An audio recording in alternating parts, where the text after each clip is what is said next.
the great period of peace came to an end. Goku and the Z Warriors will have new limits to overcome. The universe is no longer the same.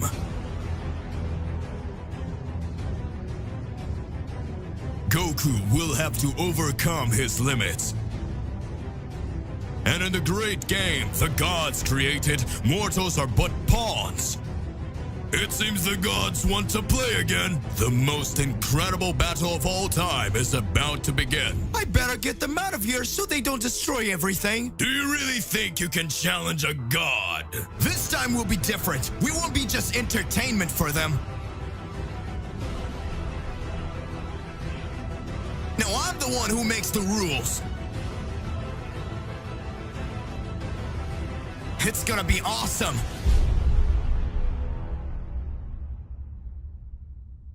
Makai Realm, Heavenly Prison. Duplicate, who had grabbed Vegeta from behind, takes him to the Makai Kingdom, a place where several gods or powerful beings are imprisoned who have their energies drained. Vegeta is unconscious, with his feet and hand tied by chains, being dragged through corridors, which seems to be endless. Vegeta is conscious but not completely, because in some moments he managed to open his eyes and wake up for a few seconds, but then he faints again. He's taken to a cell where he is trapped, unable to move or speak, let alone free himself. Still, in the big fortress, Goku was shaken by what happened. Goku walks from one side to the other, looks around, and with his eyes full of concern, Goku feels completely frustrated. Goku looks at his trembling hands and says, I can't believe this happened. Why did it have to stay like this? First they took Mr. Beerus and now they've taken Vegeta. It's my fault. I was weak. Goku finishes saying this by punching the wall, which completely crumbles. Goku stops to observe everything around him, then closes his eyes, takes a deep breath. Goku then says, I already know. I just need to feel Vegeta's ki, and I'll find him. Goku touches his forehead with his fingertips and starts to concentrate at this moment. He feels Vegeta's energy and says, Found it! It's pretty weak, but he's still alive. Now I can go with him with teleportation. Goku then uses his technique called teleportation, and he appears in front of a gigantic gate. Goku looks around and doesn't see anyone, and there he speaks. And that's weird. Vegeta isn't here, and I'm pretty sure his ki was coming from that direction. I'll try again. Goku concentrates again, and once again he feels Vegeta's ki, and when he goes to teleport in him, an enemy simply appears in front of him, touching his right shoulder. Hey, how's it going? Just here to remind you to click the like button, subscribe here to the channel so you don't miss any videos, and stay well inside our entire universe of Dragon Ball.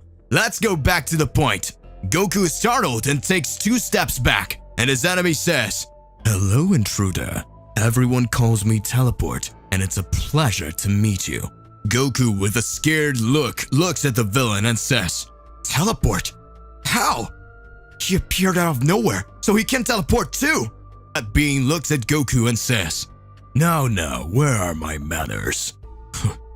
Welcome to the Makai Kingdom. This is the grand entrance to the palace. But to enter, first, you have to defeat me, because I am the gate guard. Goku is surprised, and he says, I finally arrived. I'm sure Beerus-sama and Vegeta will be inside. Goku looks at the teleport and says, So to enter, I need to defeat you, right? Alright, let's go. Goku strikes his combat pose and prepares to start fighting. Meanwhile, on Earth, future Piccolo, Gohan, Trunks, and Bulma face numerous enemies, but the device that allows Bulma to transform into a Super Saiyan was still not charged. He would need to stay out of the battle for a while. But the warriors were doing the job until Piccolo gives a warning. Everyone looks at a villain who was just watching, and Piccolo could sense that this was no ordinary enemy.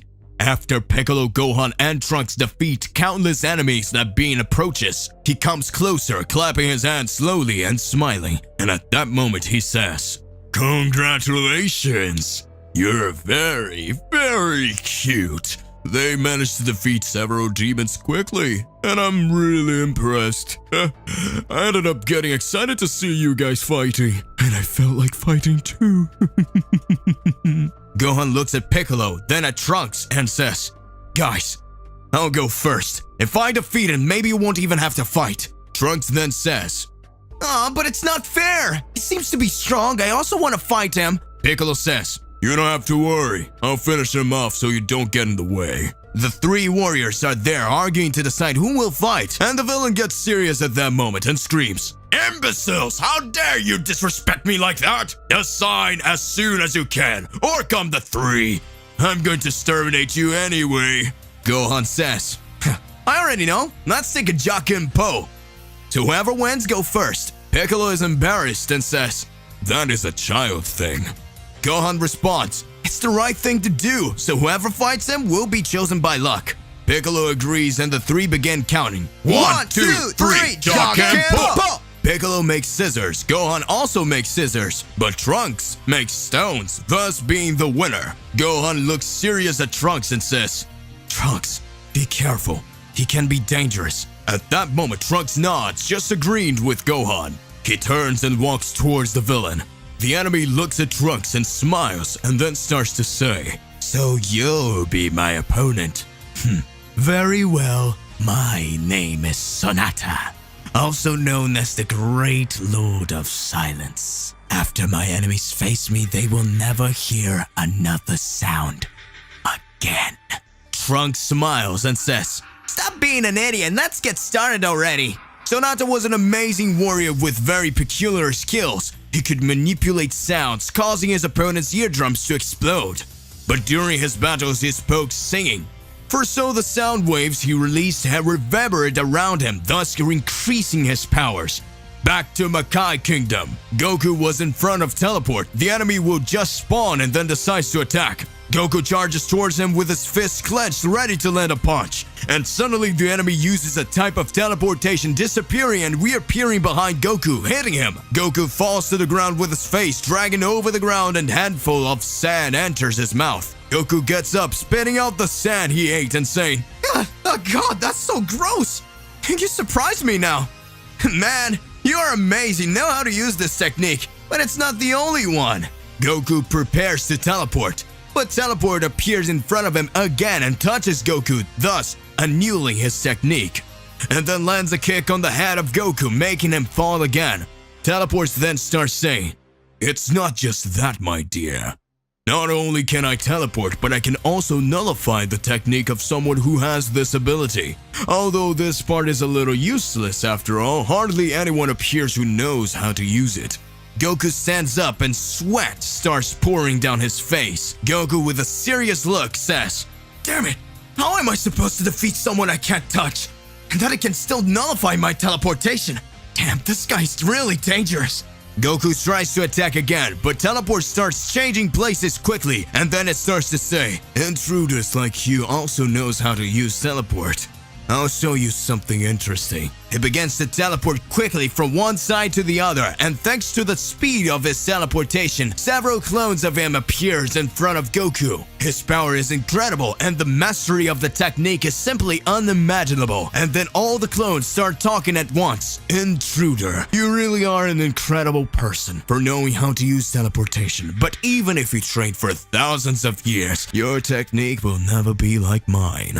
Goku then takes a deep breath and watches his enemy, and in a split second, Goku starts to smile and says, all good. I don't need to overcome your teleportation. I just need to be faster than you. Goku then transforms into a Super Saiyan God, having his hair red, increasing his speed to an impressive level. And since he now has Divine Ki, his enemy can't keep up. And then Goku starts moving quickly towards Teleport. Teleport makes a circle towards Goku, and Goku begins to launch several attacks, apparently hitting his enemy. However, Teleport, he kept using his technique faster, thus avoiding being hit in fact. Goku realizes that he couldn't overcome his enemy's technique, so Goku calms down, closes his eyes, crosses his arm, and waits. At this point, Teleport starts saying, you have given up, tired of playing this game. So come on, come upstairs. Goku remains silent and still. Teleport comes back and say, if you don't come, I will kill you. Goku remains silent. Teleport starts to get extremely furious, and he goes after Goku, thus making his first mistake, and it could be his last. He teleports to stand in front of Goku, then throws a punch. When his fist touches Goku's body, immediately Goku grabs his opponent's hand and says, ha! Got you! And now you cannot escape! Goku at this very moment is in front of the main gate of the definite entrance to the Makai Kingdom. Goku is currently facing an extremely powerful opponent who has the incredible ability to teleport. Goku loses the advantage of using teleportation because his enemy is superior using this trump card. The fight was uncertain until that. Goku grabs his opponent's hand and prepares to punch him in the face. For a moment, it seems that the game has turned because Goku had his enemy right there in front of him. However, when Goku unleashes his teleport attack, he holds it with his other hand and hits Goku with a headbutt, making him dizzy for a moment. But Goku recovers quickly and teleport lands a knee on his stomach, catching him off guard, causing Goku to feel the impact strongly. Teleport then says, "You are so dumb. You really believed that my only ability was the power to teleport. Idiot. I can do much more than that. I am the #1 among the Makai realm's great demon generals, after all." Goku smiles and says this instant, "Haha, I thought it was just a doorman here." Teleport is extremely furious with Goku's joke and kicks him, causing Goku to hit the Makai entrance wall, then grabs Goku by the neck and lifts him up and saying over and over again, "I am #1, I am #1. It lands a punch to Goku's stomach and repeated this countless times. "I am #1, I am #1, I am #1. Hundreds of punches later, Goku is nearly knocked unconscious until the demon says, "After I kill you, I will go to your planet and destroy everything, leaving only your family alive. But then they will be my slaves, and whenever I feel like it, I rip a piece out of them, a finger, an arm, or a neck, until there's nothing left." After saying it, it lands another punch. However, Goku's fury surges again, and before being hit, Goku holds his teleport hand. Goku then bans his enemy's fist while crushing his hand, using his strength. The enemy drops to his knees and feels trapped. Goku, with an extremely serious face, says, "You're nothing, you're nobody, and you never dare say you hurt my family again." While holding his opponent's fists, Goku concentrates his ki and reaches his ultimate form, Goku God Killer. Goku, with a sadistic smile on his face, holds Teleport's head and drags him against the wall after starting to give numerous knees in his face, making the blood flow. We can see several teeth of the enemy being pulled out. Teleport starts to get worried because he hadn't seen such ferocity in a single being. After the threat that Teleport made, Goku had transformed into a Super Saiyan God. So Goku says, "You worm, I tend to have a compassion on my enemies, but you deserve death." Goku, with an intense rage and with a look of hatred, he catches his opponent, and when he's about to deliver the final blow, Teleport simply disappears, leaving Goku standing there. Goku then reverts on his base form and remembers that he needs to find Vegeta. Then he uses his teleport, which works normally, and at that time he goes after his friend. Goku tries to feel Vegeta's ki, but he can't find him. Goku concentrates and takes a deep breath until he feels a faint presence. Then he says, "It's certainly here. Hold on, Vegeta. I'm coming." After that, Goku teleports and arrives at a cell. At that moment, Goku sees his friends bound by chains and having his energy drained. At that time, Goku says, "Vegeta, you're fine." Vegeta responds, "What are you doing here, Kakarot? You're supposed to be looking for Beerus. I came to help you." Then Vegeta says, "And who said I need your help? You weren't supposed to be here, Kakarot, you idiot. What are you thinking, you imbecile? I was already getting out of here on my own."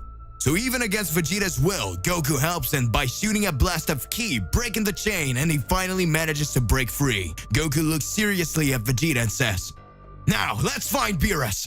Vegeta says, "I'm sure I heard his voice, but that has been going on for a long time now, and since then I haven't heard anything." Goku responds, "So he's right here. We need to hurry."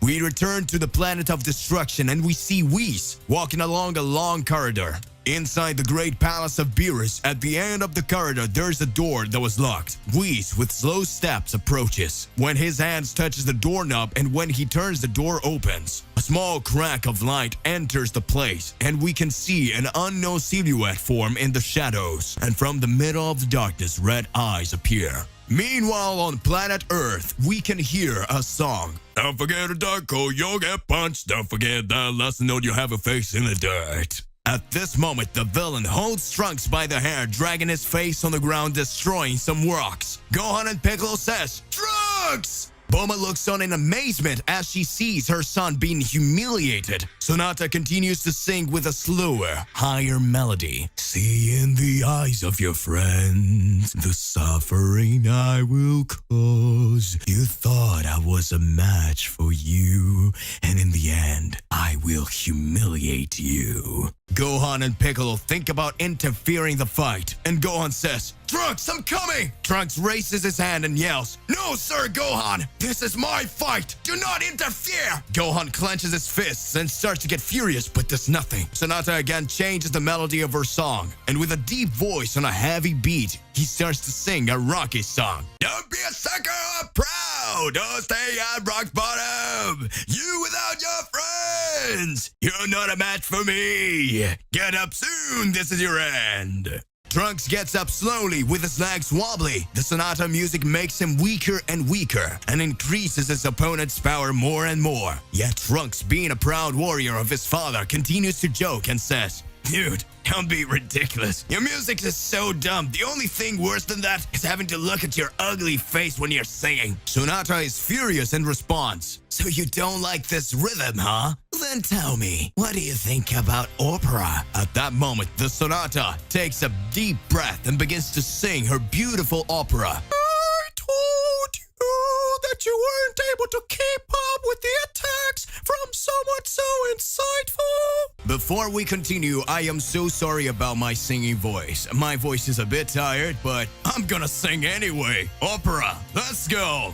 Sonata then raises her voice and starts to move as if she were really in an opera show. Some illusions appear around her, and Trunks looks impressed and says, The vocalist wasn't enough, now there's a whole band. And seriously, even the drama has the right to do so. Around the Sonata, numerous musicians with appearance similar to him appears, with violinos, pianos, percussions, and various musical instruments. Sonata raises his voice and sounds incredibly high-pitched as he sings, Oh, no, you will die. The sound of the violin begins to echo alongside with the rhythm of her singing voice. Get ready for my last attack. Don't feel so fragile, not so guilty. For from the beginning you were already defeated. Trunks then, with his whole body shaking, slowly gets up and says, That's enough! Trunks then starts to raise his ki and screams, I'm tired of this stupid song! Sonata boosts her voice. Piccolo, Gohan, and Bulma watches the amount of power Trunks is gathering. Trunks performs a series of arm movements before placing his hands forward, with the thumbs and four fingers touching the form of a diamond shape. He then fires an energy sphere from his palms towards the opponent. The gigantic wave of power hits the orchestra that was in front of them, defeating them. Sonata slowly falls and Trunks flies towards him. Sonata then says to Trunks while singing, From what I see, this will be my last melody. My body fills and overflows with emotion. 'Cause this is the end. This is my last song. Trunks, as a sign of respect, begins to sing. You fought well, and a great champion, and a formidable warrior. It's not the end of your song. Every note and tune will forever be in my heart. Gohan and Piccolo, who are approaching, slowly watch, and Piccolo says, Congratulations, Trunks, you beat him. He's gone. But is it just me, or were you singing to him? No. I was just, never mind. Let's get out of here. There are other enemies for us to face. Gohan and the others travel to the globe, defeating all enemies, thus freeing the planet from its torment. Everything is moving towards peace. The great shadow sovereign Makaiashins are completely enraged to see that not even a large horde of their biggest and most powerful demons would be a match for Piccolo, Gohan, and the other Z-warriors who protected the Earth with all the force. In the meeting room of the Makai Kingdom, the great demon Xenophates catches everyone's attention, and he says, Friends, they are incredible, powerful people, and the key to the underworld is lost forever. We will never be able to obtain it again. Canute laughs. How pathetic you are! We're not just Makaiashins, we're the most powerful beings that have ever been created! We can have anything we want, and no one will stand in our way! But look at you, giving up like that, waiting to hide like a mouse, afraid of some children. Pathetic, pathetic, simply pathetic! Everyone watches and gets extremely irritated.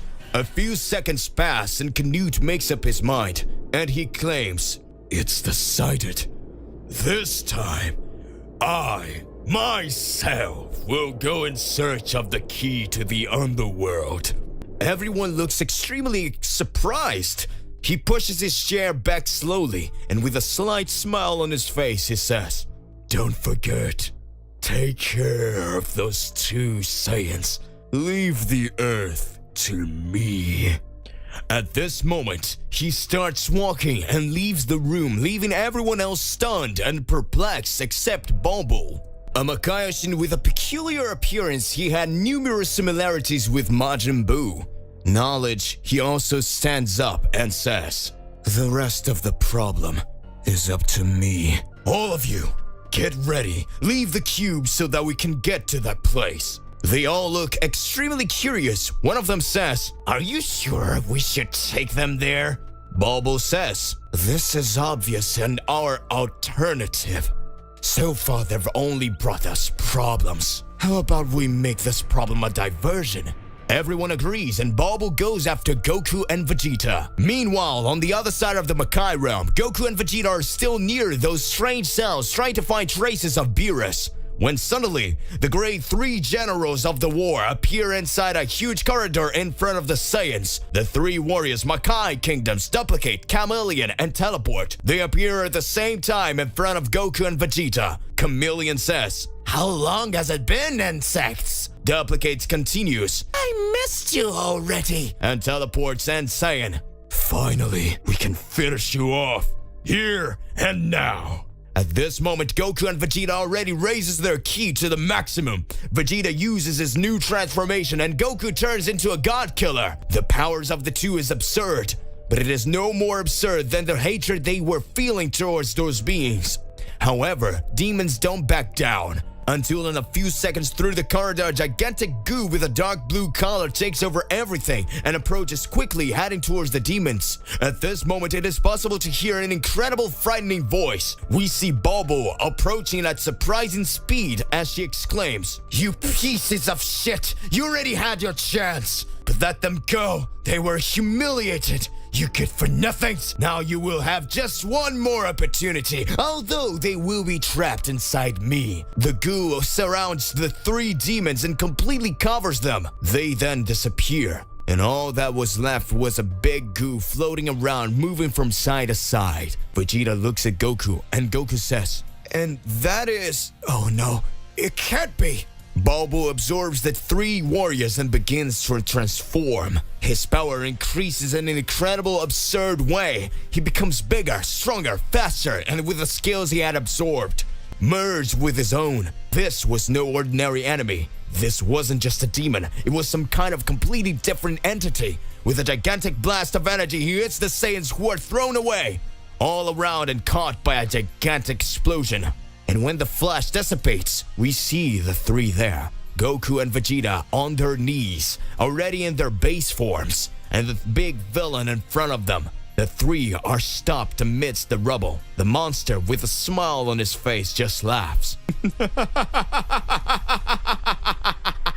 What happened? Weren't you incredibly powerful? What are you going to do now without your powers?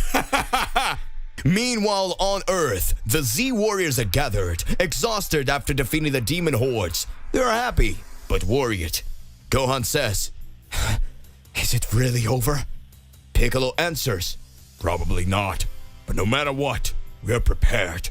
At this moment, the sky begins to darken. Lightning appears to fall. Strong winds make the trees sway from side to side. The Z warriors begin to stare at the sky, when they suddenly notice the presence of an incredibly powerful being. Canute is flowing there, in front of the warriors, with a smile. And at that time, he says, "I'm Canute. a great Makaioshin from the Makai realm.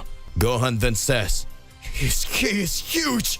Krillin watches in amazement. All Z warriors are extremely scared. All that power made no sense. Piccolo said, "It's not possible. We won't be able to stop him. We cannot win this battle."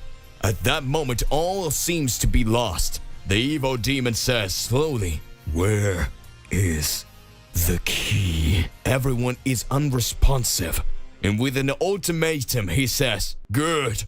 Since you won't tell me, I will destroy everything." The evil one extends his hands, pointing at the Z warriors, and he starts charging a massive evil orb of energy. And he says, "Make this entire solar system disappear!" But seconds before firing, a familiar voice appears very low, saying, "Don't worry guys, I'm back." It was Whis that made an energy shield that protects them. Whis then says, "I brought help." And when Z fighters look up, they see the demon's attack had been stopped. We see a huge being full of muscles holding the monster's arm, a being similar in appearance to Beerus. And this great being says, "Hey Whis, is that the face that took my son?" Whis responds, "More or less. We can say it was someone close to him." Everyone doesn't understand anything. However, Whis says, yes, that's Mr. Beerus' father. A great and powerful cat of destruction." Everyone is surprised. Everyone is impressed. The father of Beerus, holding his opponent's wrist, stretches out his palm of his other hand and says, "Haki." An intense energy simply eliminates the villain. Everyone watches. Gohan says, "But that technique is only specific to a god of destruction."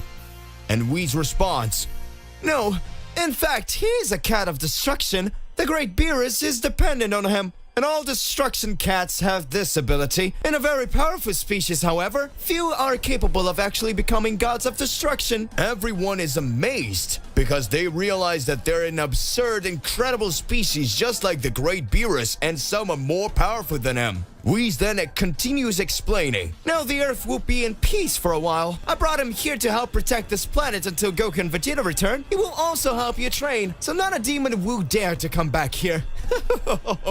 Meanwhile, in the Makai Kingdom, Goku and Vegeta, still on their knees, look at that monstrosity in front of them. And the great demon says, "You are really very powerful. But with this attack I launched against you, you will no longer be able to use ki attacks.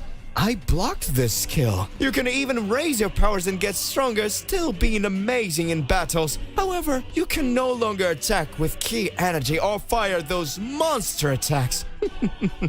The only thing you have left is your useless melee skills." Vegeta and Goku doesn't understand anything and feel weak.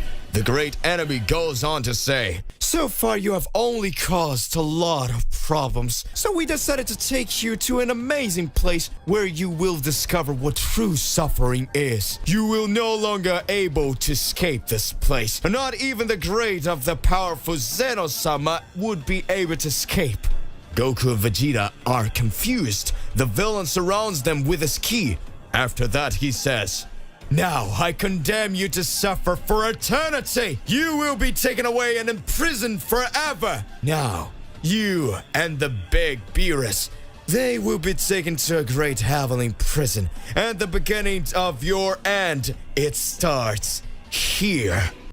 Bobo had captured Goku and Vegeta. At that moment, the Saiyans are trapped by several chains, and even if they try to resist, they are being taken to the Great Celestial Prison. Goku and Vegeta can't shoot any kind of energy or ki blast, and even though they are extremely powerful, at the moment they only have hand-to-hand fighting skills. Vegeta is extremely furious, but even his mouth is stuck, so the two just listen to the orders and follow. In a large facility close to the battle site they had just had, and located one of the entrances to the Celestial Prison, Heavenly Prison. This Heavenly Prison houses countless prisoners, among them good beings and evil beings of all possible species. It is a prison and a grand fortress that was created by the gods of the past. Zeno-sama's father, seeing that there were uncontrollable beings, decided to gather the most powerful beings in the entire universe so that they would obtain the power to create the supreme prison, which not even a deity or even the all-powerful Zeno-sama would be able to escape or even to destroy it. This special place is unique and exists in absolutely every universe, being a gigantic fortress installation which have entrances that overcome the barriers of time and space, making it exist in all universes at the same time.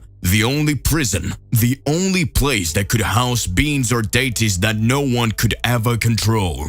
Goku and Vegeta and Beerus were being taken to this place. In a temporal cube, layers leave only the passages of the multiverses and arrives at the real entrance of this prison. Vegeta and Goku were extremely furious, but they couldn't do anything, neither say anything. Beerus was still unconscious and was being taken to the meeting point where he would join Goku and Vegeta for the three to be sent to this prison. Meanwhile, on Earth, everyone is still curious to know more about the species of the father of Beerus. After all, it is an extremely powerful race. Gohan and Trunks asks Whis, Mr. Whis, where did you find that guy? Where did he come from? He looks like Beerus, but he's much bigger. Whis then decided to tell a little bit of Beerus' story. Thousands of years ago, Zeno revealed to us that there was a world composed of incredibly powerful beings, evolved beings and peaceful. However, one day, this race was brought to near extinction. Few were saved by their leader. The great sovereign of this planet gave his all so that his people would not perish. This being was one of Beerus' descendants. During the incident, the life of the entire universe was in danger, and by sacrificing himself, this great warrior managed to save not only his world, but also all universes. And as a reward, the great Zeno-sama granted a wish to the people of this world. And then, another one of Beerus' descendants came up with the idea. When any deity needed to be replaced, it would have to be someone from the breed of warrior cats, and so it was done.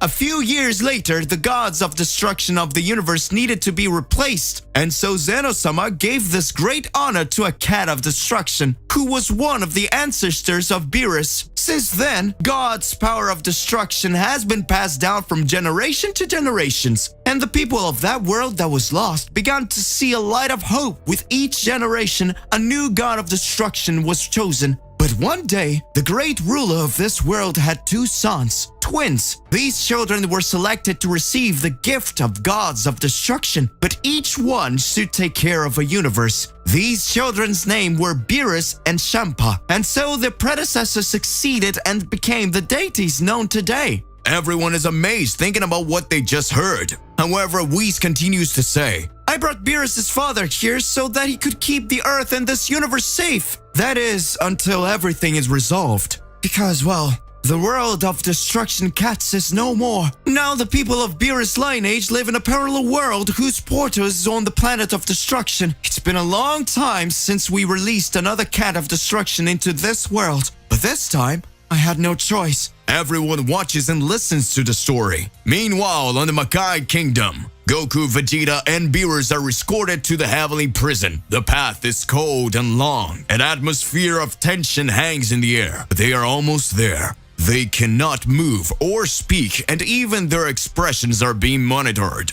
The grand entrance approaches, and everyone is taken out of the cube, and looking around, they can see countless pipes passing through the entire installation. That was really strange, that amount of pipes, which surrounded the entire installation, were used to transport all the energy that was drained of everyone trapped there. This energy was taken to the center of each existing universe and was responsible for supplying the heart of each one of them, thus making each universe continue to live. Goku, Vegeta, and Beerus are taken to a large room where the three are left completely without clothes, and a strange colored liquid is thrown onto them to clean themselves of any impurity from the outside world. After that, they're taken through gigantic corridors to a place where they receive their prison uniforms. At this point, Beerus seems to have no more motivation to speak, and his movements are slow. He recognizes Goku and Vegeta, however. He doesn't say anything to them, just remains in constant silence the entire time. They wear their new clothes, and Goku looks around, and he can see countless guardians surrounding the three. After that, each one is taken to a cell. The cell was a large, empty white room with a gigantic window, made of something indestructible with a glass aspect and thus being transparent. Goku tries to sense the other prisoner's ki, but fails. He tries to use teleportation, but his powers don't work. Everything seems to be lost. There was no hope. A few hours passed since they were trapped in the containment cells. All cells have the same space, and over time, they weakened their prisoners. Goku was really powerless. At that moment, an incredible place where he couldn't escape through. A low voice murmurs, "Hey stranger, who are you, rookies?" Goku approaches the wall, and as he places his hand on the table, he hears it again. Nice to meet you. I'm the wolf. I saw you and your friends arrive. Goku responds, "Hi, I'm Goku." Hey, can you tell me how do I get out of here? Leaving here is impossible, friend. Several have tried, but in the end ended up failing. It is not possible to leave this place unless you fight. Goku's eyes change. A glow is seen on his face and a smile is seen at the corner of his mouth. Goku says, To fight? Who should I fight then? Wolf says, "Oh, so you like fighting?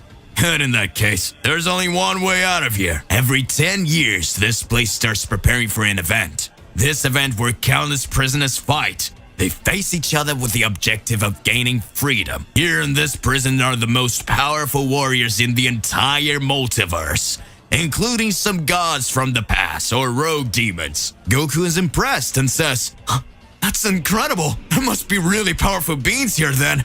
Goku starts to feel excited and Wolf continues to say, "Yeah, really?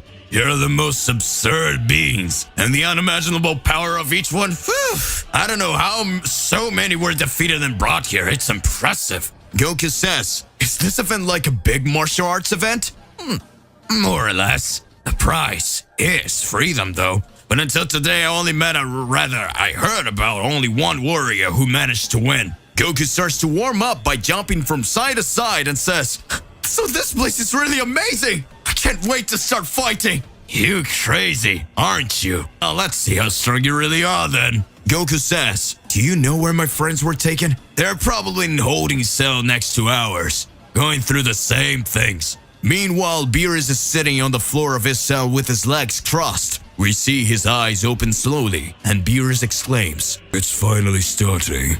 Beerus is in a containment cell in the Great Celestial Prison, but he doesn't seem to be worried. His face is serious and his eyes look unimpressed. Could he have expected one day to end up here? Vegeta is restless in his cell, pacing back and forth, pounding the walls, and screams, "How dare you! How dare you leave me here, the great Vegeta, the prince of all Saiyans, in such a useless place! Damn it, damn it, damn it!" Vegeta is panting and his strength seems to be slowly diminishing. However, he cannot accept that he is now in prison. Vegeta continues pummeling the walls until he's dropped to his knees. He looks down at his hands and sees that they're shaking. Shall we? When suddenly on the opposite side to the one he was on, a door is created, appearing in his cell. Some beings enter the place, beings covered in strange armor and energy shields. At this point, they begin to approach. Vegeta smiles and says, "Finally, someone showed up." With trembling legs, Vegeta gets up little by little, but he can barely stand up.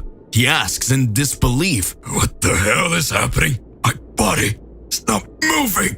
What's going on here?" One of the guards goes towards him and says, "Containment number 234, do not move." Vegeta mutters, "Don't talk to me like that, you bastard." And he tries to go for the guard. That with an energy stick hits the Saiyan, making him fall to the ground. The other two guards who are there approach, holding each one of his arms while connecting a device to his wrists. The guard says, "Release containment." And a sound emitted and the guards let go of his arms. However, gigantic handcuffs made of some kind of unknown technology are formed. They pulled against each other, causing Vegeta's arm to become trapped behind his back. Vegeta stands up with his hands behind him, getting to his knees as his guards stand in front of him. The guard bends down, looking deep into Vegeta's arms and says, "I want to see you keep punching the walls now, you bug." The guards leave the cell and the door disappears. Vegeta is furious. The veins on his forehead are studied. The Saiyan uses as much strength as he possibly can. He is trying to get rid of the handcuffs, but it seems to be impossible. Vegeta falls to the side with his arms trapped and cannot free himself. Meanwhile, Beerus is calm, just watching everything around him. Beerus starts to think, "Yeah, it's been a long time since I've been in this place, but it seems like I'm the prisoner this time." Goku continues talking to Wolf, who explains everything to him about how things work there. But at that moment, a door opens inside his cell and Goku needs to leave.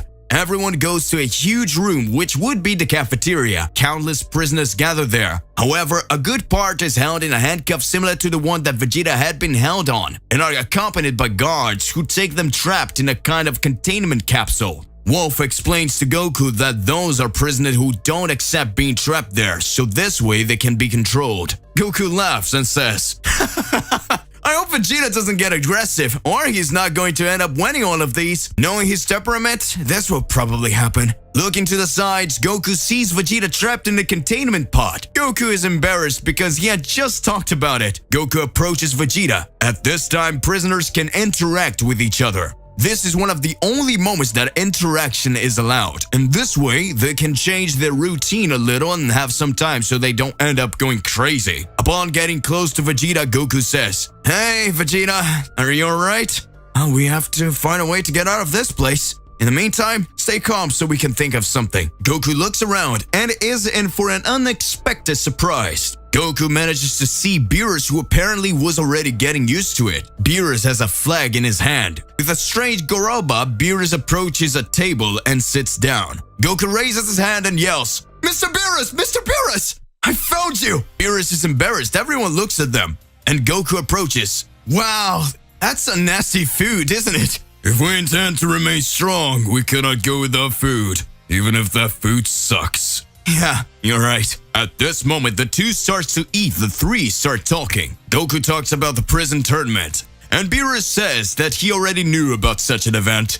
Goku asks, But that's it, Lord Beerus. Are you going to participate? Beerus places his hand on Goku's shoulder and says, Unfortunately, there is no other way out of this place. Then I will participate. It's just a pity for you, because you will never defeat me. Goku smiles and sarcastically responds, That's what we'll see. Time passes and everyone returns to their cells. Goku then decides to train a little. After all, it was his only chance to get out of there.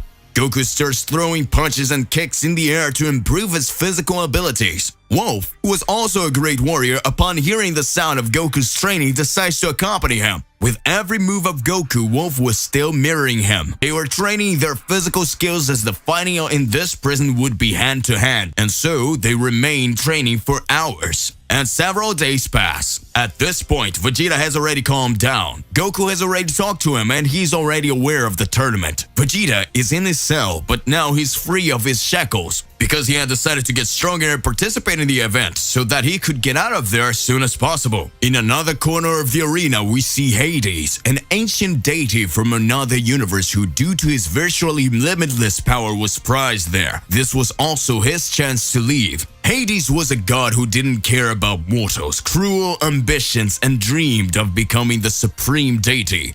But now he was just another prisoner in the heavenly prison, where his choices, decisions were all controlled. Some time passes inside Goku's room on a panel attached to the wall. A message appears written in the Great Celestial Prison Tournament will start soon. In a few days, everyone be prepared for the selection. All the fights will be decided through a selection that would happen to divide who would be the warriors to participate in the event. Goku was excited, and at that very moment, he runs towards the wall, saying, Wolf, Wolf, it's about to begin. I can't contain my excitement. Soon, the great tournament of the Celestial Prison will begin! Wolf then responds, Don't get too excited. Before we are selected, we will have to be chosen. And in this case, it could be that we're enemies. And obviously, I won't let you beat me. Goku clenches his fists and say, Come with everything against me, because I won't hold back. At this moment, we can see a little of the story of Wolf in the past. He was a very skilled warrior.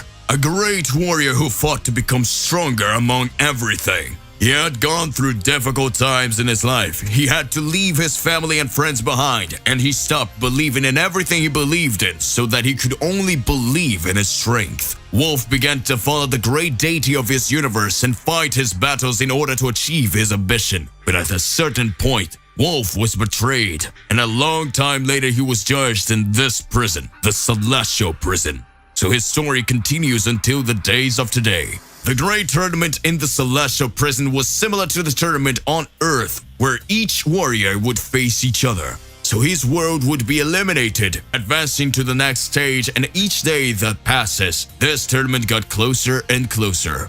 At this very moment, we learn that there will be numerous prisoners participating. Some ancient deities, some unknown beings, extremely powerful warriors. It is an event in which all universe exists. A large audience, some judges, hundreds of thousands of guards around a large arena where every warrior fights. 1 against 1. All types of skills are allowed except energy skills or any other weapon. There are only melee fights where the winner is really the strongest. No matter what happens to the warriors, if the warrior is not eliminated and dies inside the arena, will simply disqualify, thus losing the fight. This is the biggest tournament in the entire multiverse. Goku, Vegeta, Beerus, and Wolf. There will be a big challenge on their way. They could be enemies and face each other at some point, and from now on, the future is uncertain, and everything will start now. The great day of confrontation between all the prisoners of the Celestial Prison approaches.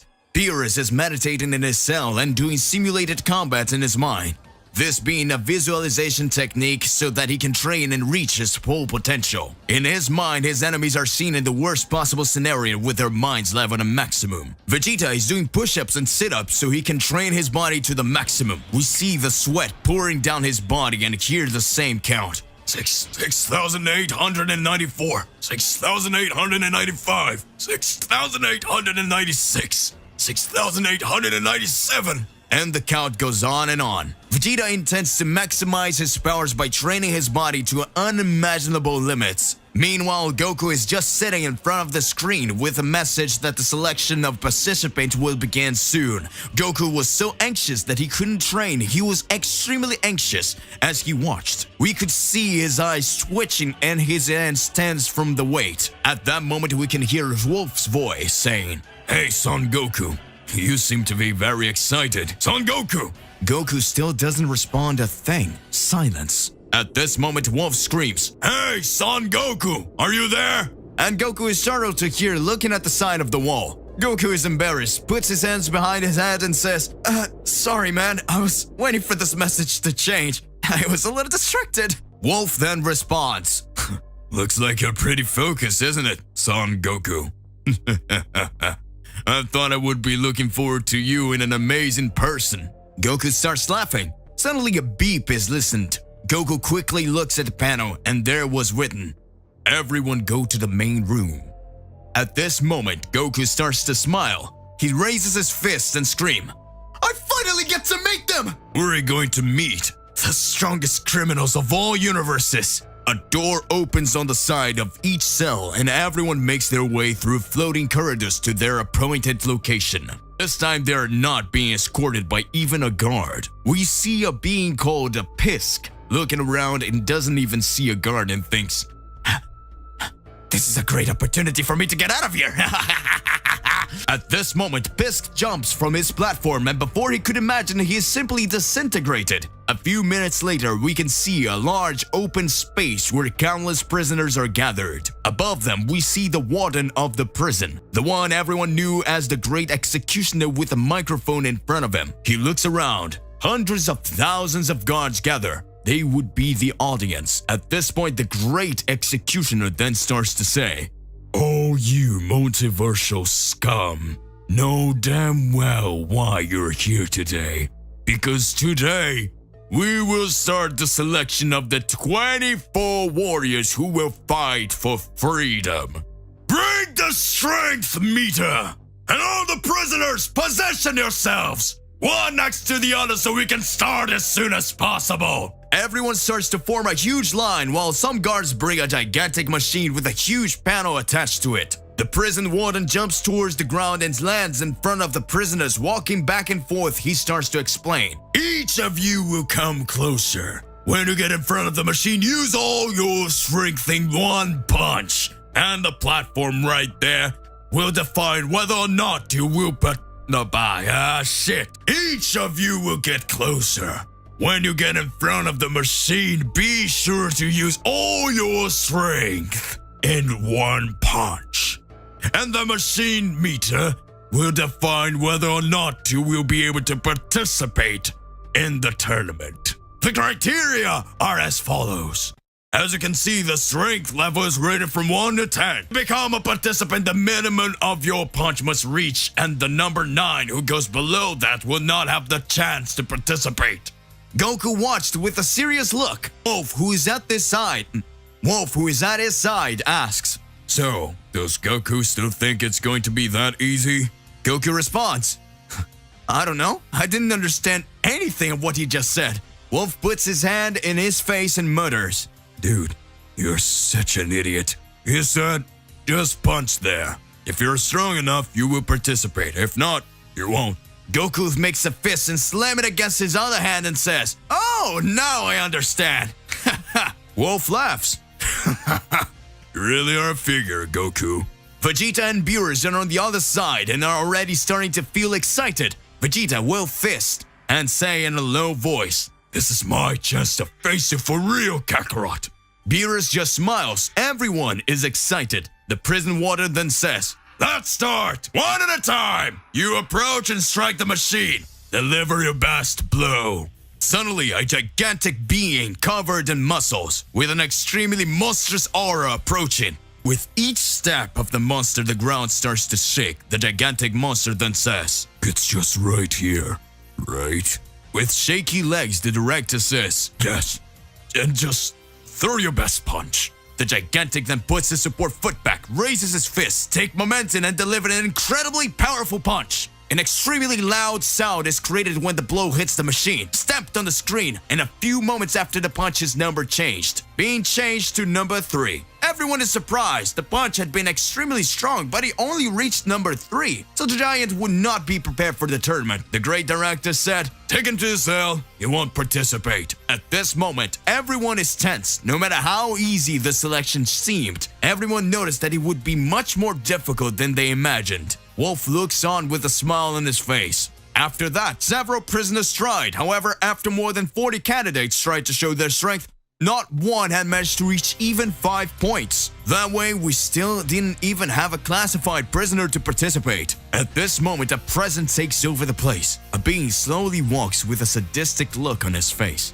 That was Hatsu, an ancient god of destruction who, after neglecting his work, he had been deposed from his position, and by attacking his angel, he was sent to this prison. That was an ex-deus. That was the next god of destruction, a very powerful. Slowly approaches the machine, calmly prepares and just touches the tip of his index finger on the attack platform. The numbers go up, quickly locking on number 9. He had been approved. This would be the first prisoner to be ready for the tournament. Several prisoners around swallow dry. Some murmurs are heard, and some say, This is absurd. The level required to be in the tournament is simply unimaginable. The next prisoner approaches, and again, he doesn't even reach 5 points. And so many were striking and being eliminated. We only had one classified so far, until a few moments a mysterious being arrives with white hair, known as an Angel of Discord.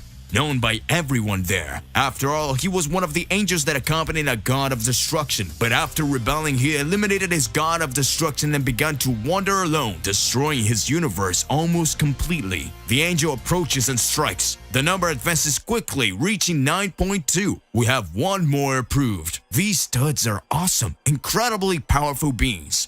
Wolf looks at Goku and says, Do you still think you have a chance? If you want to fight in the tournament, you need to roll a higher number than you move. Otherwise, you won't even have the chance to fight against me. Goku responds, Are you sure you can face me? Don't be so confident. Wolf answers, I'm looking forward to it. At this moment, it was Wolf's turn to be tested. He says to Goku, See you soon in the room where those who got a spot will be. Wolf approaches the machine, closes his eyes. He calmly brings his fist back and throws a punch. An extremely powerful punch that even managed to dislodge the machine. Some feelings from the place. The first participant to reach 10 points is immediately approved. Goku smiles and says, So he really is very strong. Very good. I'm next. Goku's turn to be tested finally arrives, and now we will see the outcome of this selection.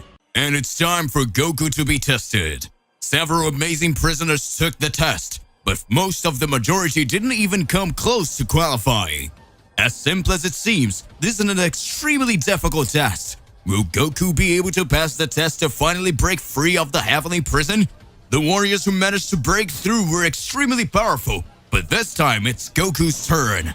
The prison warden looks around and seeing that Goku is next, he calls out of him saying, "Hey, you with the spiky hair, it's your turn. If you want to give up, this is your chance. You seem to be just another weakling. You don't even have the right size for the warrior." Goku is excited and says, "Finally, it's my turn." It was already taking too long. He approaches slowly and faces the gigantic machine. He looks at the panel where he needs to strike and says, "There you go. I'll make it." Goku brings his supporting leg back and closes his fist, taking off momentum with all the muscles in his body and launches his attack. Upon reaching the panel, everyone watches the screen to see how many points he will score. The number starts to change. At this moment, we see the counter go from 7 to 8, and at that moment it freezes. Everyone looks at that scene. Some smiles as if they already expected that. Goku's eyes tremble, and a drop of sweat trickled down his face. At that time, all seemed to be lost. Goku hadn't reached the goal of scoring 9 points. Although, when the prison warden is about to call the next candidate, the number starts to change, slowly going from 8 to 9. At this moment, a look of relief takes over Goku's face, who sighs deeply and exclaims, "I got it! It was barely more than I got! For a moment I thought I was lost, and that I would stay here longer." The director then at the same time says, "Prisoner Goku was classified as qualified to participate in the championship. Prisoner, follow the others and wait on the side." Goku is happy and excited and heads towards the location the director ordered. Arriving there, he notices a room where qualified warriors will stay. And looking around, Goku finds his friend Wolf, who had been approved. Wolf has his hand raised, swinging from side to side, leaning against the wall. Apparently, Wolf was confident that Goku would succeed. Goku approaches with a smile on his face and Wolf says, "Oh look, didn't you really get it? I was waiting for you, Goku." Goku approaches. The two touch each other's fists as a sign of respect. Goku says, "As if I would leave the fun just for you." Wolf smiles and answers, "Ha ha, don't forget that maybe we have to fight each other. Is that okay with you? And in that case, I'll have to teach you a lesson. So get ready, Son Goku. I can't wait to face you." Goku continues to answer, "I can't wait for that to happen either." On the other side, the candidates keep trying and being eliminated one after the other. A lot of time passes until yet another fighter arrives in the waiting room. Goku starts to get anxious and thoughtful. And thinking aloud, Goku says, "I hope Mr. Beerus and Vegeta make it. That way we can plan our way out of here." And the minutes keep passing. Those minutes turn into an hour, and at that moment, Goku sees the shadow of someone approaching. Gradually, someone comes closer when suddenly Goku hears, "There you are, Kakarot." At that time, Goku is happy and says, "Whoa, Vegeta, you did it too!" Vegeta crosses his arm and sighs. It's obvious I got you, bug. It's like I pass up a chance to rip you off in public." Some time passes and we can see Beerus facing that giant machine. It comes to his turn. At this time, he concentrates and he lands a blow. It wasn't very difficult. The numbers show the result. Beerus took 9 points and becomes one more classified. In the room where the approved ones are waiting, Goku, Vegeta, and Wolf are next to each other with a serious look watching their opponents. When Goku sees Beerus approaching, Goku at this time says, "Mr. Beerus! Ha! Glad you made it." Beerus doesn't say anything, just looks away. Suddenly, Vegeta observes and says, "Mr. Beerus, it's been a while since I noticed something about you." Goku gets furious at this point and agrees with Vegeta and says, "I also noticed you look weird. There's something wrong going on." Vegeta continues to say, "And it's all very strange. Are you going to tell us what's going on? Or are you going to keep keeping secrets?" Beerus looks at Vegeta with an annoying look and says, "Very good, I'll tell you. Since they want to know so much, it's time to tell you the truth. I'm here for one reason only. There's someone I need to destroy." Goku and Vegeta are confused and Wolf watches closely. Beerus continues to say, "A long time ago, there existed a species of incredible powerful beings. beings known as Cats of Destruction, and we received that name thanks to the great honor Zeno-sama gave us, of giving us the chance that we could become deities. But before that, Beerus begins to remember and tells what he remembers. Right now we see a different place. Big mountains, lots of vegetation, plants, an amazing place that seemed like a paradise. In the distance we can notice two children with the appearance similar to that of Beerus, playing, running, and smiling. The children followed one another happily as if nothing could go wrong. The two boys run towards a village filled with people who look the same. However, suddenly an evil figure appears in the sky. Someone incredibly powerful starts attacking the Cats of Destruction. This someone had overwhelming power and defeats all warriors in this world. And he starts to destroy everything he sees ahead. Houses are set on fire, several bodies are scattered on the ground. Those children were tied up with signs of torture all over their bodies. A real carnage. Villagers were killed. But the few who survived decided to fight. But it wasn't that easy. But after a long time, a great hero managed to face that enemy that threatened the entire multiverse with the overwhelming power he had. This great hero, he managed to evolve and had his power approaching that of a deity. And when Zeno-sama felt that energy, he granted the right to ask for something. And the hero asked to become a deity, and that all his descendants could have the chance to obtain his honor. Zeno-sama accepted the request, and that became the first cat god of destruction. But the villain who had attacked all those beings received a punishment worse than death, and he ended up being imprisoned in the heavenly prison. And there, he knew true suffering. Beerus tells the story with eyes full of fury and his fists clenched. At that time, Goku, Vegeta, and Wolf hear that and feel what had happened to Beerus and his ancestors. Beerus says, "Now you see, I need to make things right with that guy. Those children, everyone on my planet who suffered, those who died, they will not have their deaths in vain." I understand, Sir Beerus. We're going to help you. And then Wolf says, "More, and of course, we will help you to destroy that guy, Beerus." Excited, Goku continues to say, "Yes, but of course, we will be the winners, and we will still help Mr. Beerus." Vegeta at this point butts in and says, "Hey, I don't remember agreeing to that, so don't include me in your plans. I just want a chance to prove how much better I am than you, Kakarot. And also that, it's not my problem. Our mission was to rescue Beerus and return home, but so far that hasn't happened." So Goku with a joking air says, "I already got it, Vegeta. You're scared after everything Beerus said, right? It's normal to be scared. After all, the guy Beerus is looking for is so strong that he almost eliminated all the Cats of Destruction." Kakarot, you dare to say that to me? The warrior prince of all Saiyans would be afraid of someone as insignificant as that being? Then Vegeta screams, "Hey, Mr. Beerus, where is he? I will defeat him now! And get this over with, fast, so that we can leave soon. And I showed Kakarot that I'm only the strongest." Planet Earth, Universe 7. Gohan and the others are curious to learn more about Beerus' father, one of the greatest warriors in the universe. It's night and the sky is full of stars. On the horizon it is possible to see grasses swaying with the wind, the leaves of the trees and the clouds moving slowly. Piccolo is on top of a tower watching the sky, taking advantage of the time of peace that had arrived. Gohan flies through the sky, seeing the cities below, anxious to find Videl again, but still, I have to talk with Mr. Piccolo. Seeing Gohan approach, Piccolo smiles. Gohan approaches and asks, "Mr. Piccolo, what are you doing here?" And he responds, "Haven't you seen, Gohan? The pure air is the peace that is on Earth now."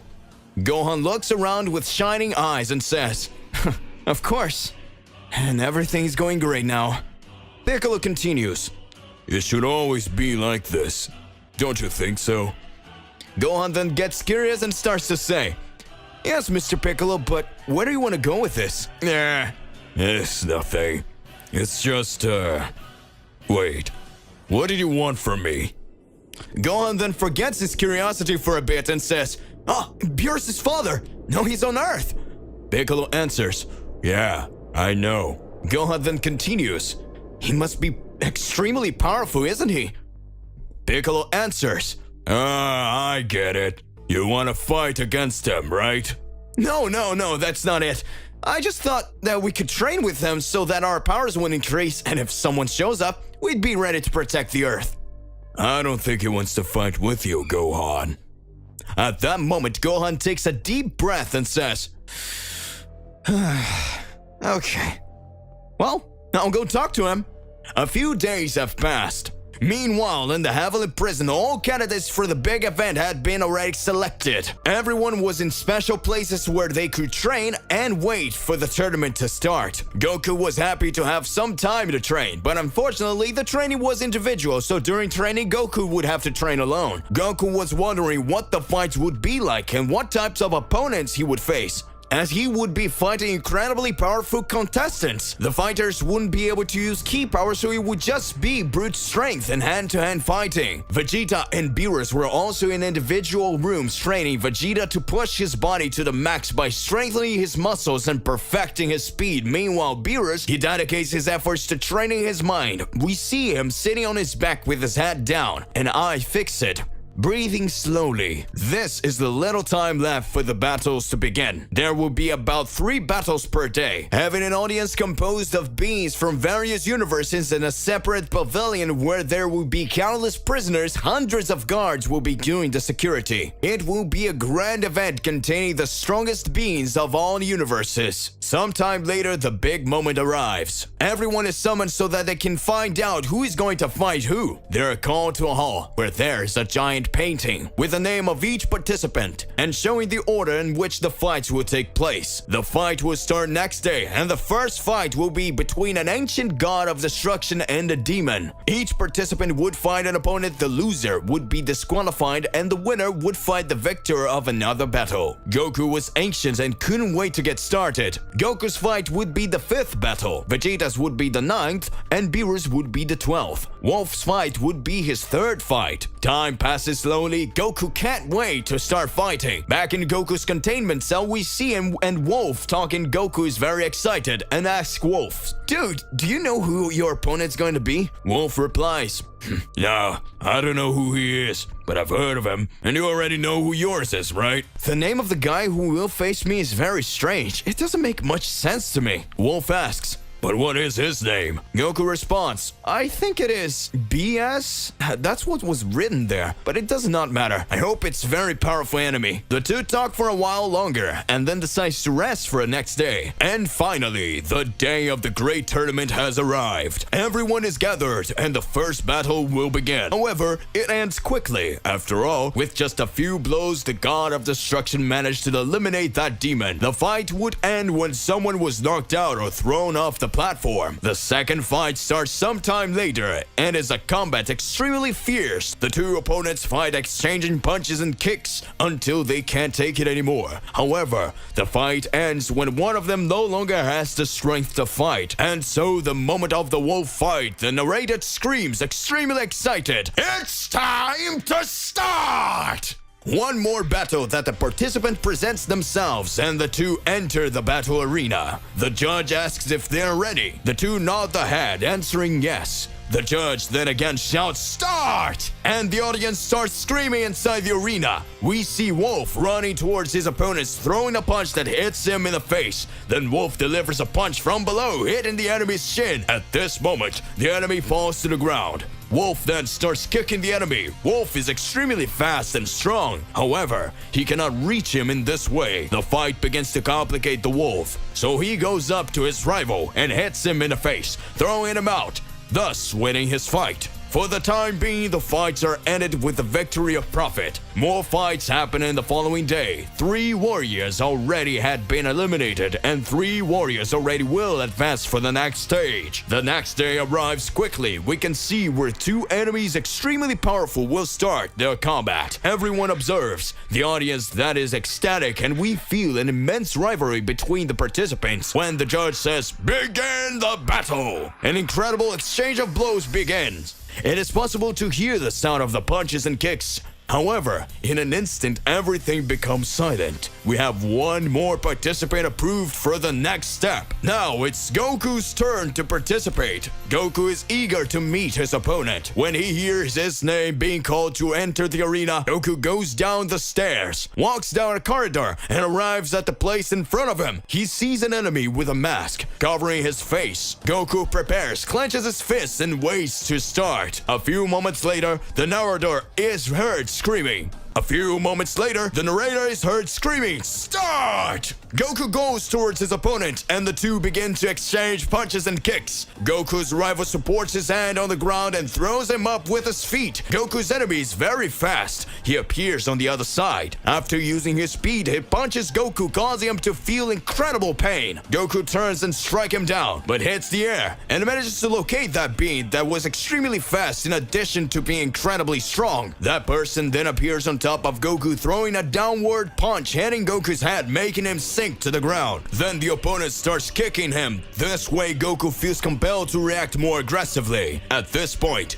Goku grabs the enemy's leg and sends him away. At that time, the enemy quickly gets up and starts throwing several punches until the two. Note here, outside the arena, the public does not stop screaming, asking Goku to remove his opponent's mask. Goku didn't seem to hear the crowd, but he was focused on the fight. At this moment, Goku throws his enemy to the side and kicks him, causing his opponents to roll on the ground. At that moment, that unknown warrior starts to get up and hits a punch in the face of Goku. At this point, Goku said, "What the hell are you? No matter how much I hit you, you always get up and fight back." The enemy then says, "You're Saiyan, isn't that really interesting? Let's make a deal. If you can land one more punch on me, I'll remove my mask. I'll show you who I really am." At the moment, Goku prepares and jumps towards him. His speed is impressive. Goku threw a punch, but that person dodged, ducking. Goku tries to hit him with his knee, but his opponent is too fast. Goku does not give up, and after trying to hit him with an elbow, his opponent turns quickly and throws a punch that hits him, causing him to fall to the ground. But his opponent quickly gets up and says, "Congratulations, you did it. Now I will reveal to you who I am." That enemy at that moment lifts his mask and removes it and throws it on the ground. He turns and looks at Goku, and Goku cannot believe what he sees in front of him. Then that person says, "I am also a Saiyan. Actually, my name is Bardock. It's been so long, my son." Heavily Prison Battle Arena. At this moment, we see Bardock and Goku facing each other, just looking at each other. By irony of destiny, Goku faced his father, the great Saiyan Bardock, the one he had never seen. But when he looked, he managed to recognize him. In contrast, we see Bardock, a warrior Saiyan, looking at his son a long time ago, sent to planet Earth so that he could survive.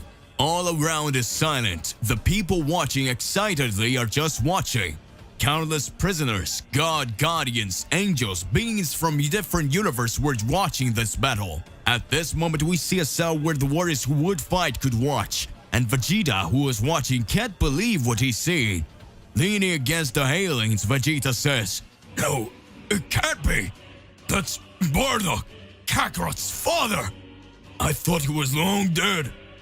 But what is he doing in this place?"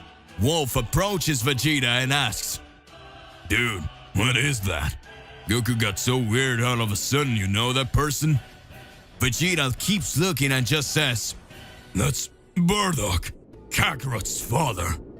Vegeta looks at Beerus, who is sitting with his head down, and says, "Lord Beerus, did you know that guy was there?" Beerus looks at Vegeta and says nothing. Beerus remains serious, just looking at the floor. Returning to the arena, Bardock starts to approach Goku, and at this point he says, "Kakarot, you have grown a lot, and it's incredibly powerful. The last time I saw you, you were this size." He says this while showing with his hand how big Goku was. At this point, Goku lowers his head and says nothing.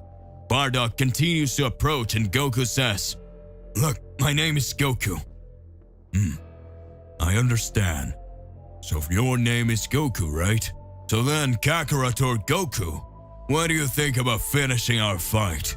"My name is Goku and that's all!" Bardock looks at him and he continues to speak. And Goku completes saying, I don't hate you or anything. In fact, I appreciate you sending me to Earth. Amazing friends. Built a family. And have fights that made me very happy. I confess that I'm not the Goku you think I am. I'm still your son. And of course, let's finish our fight.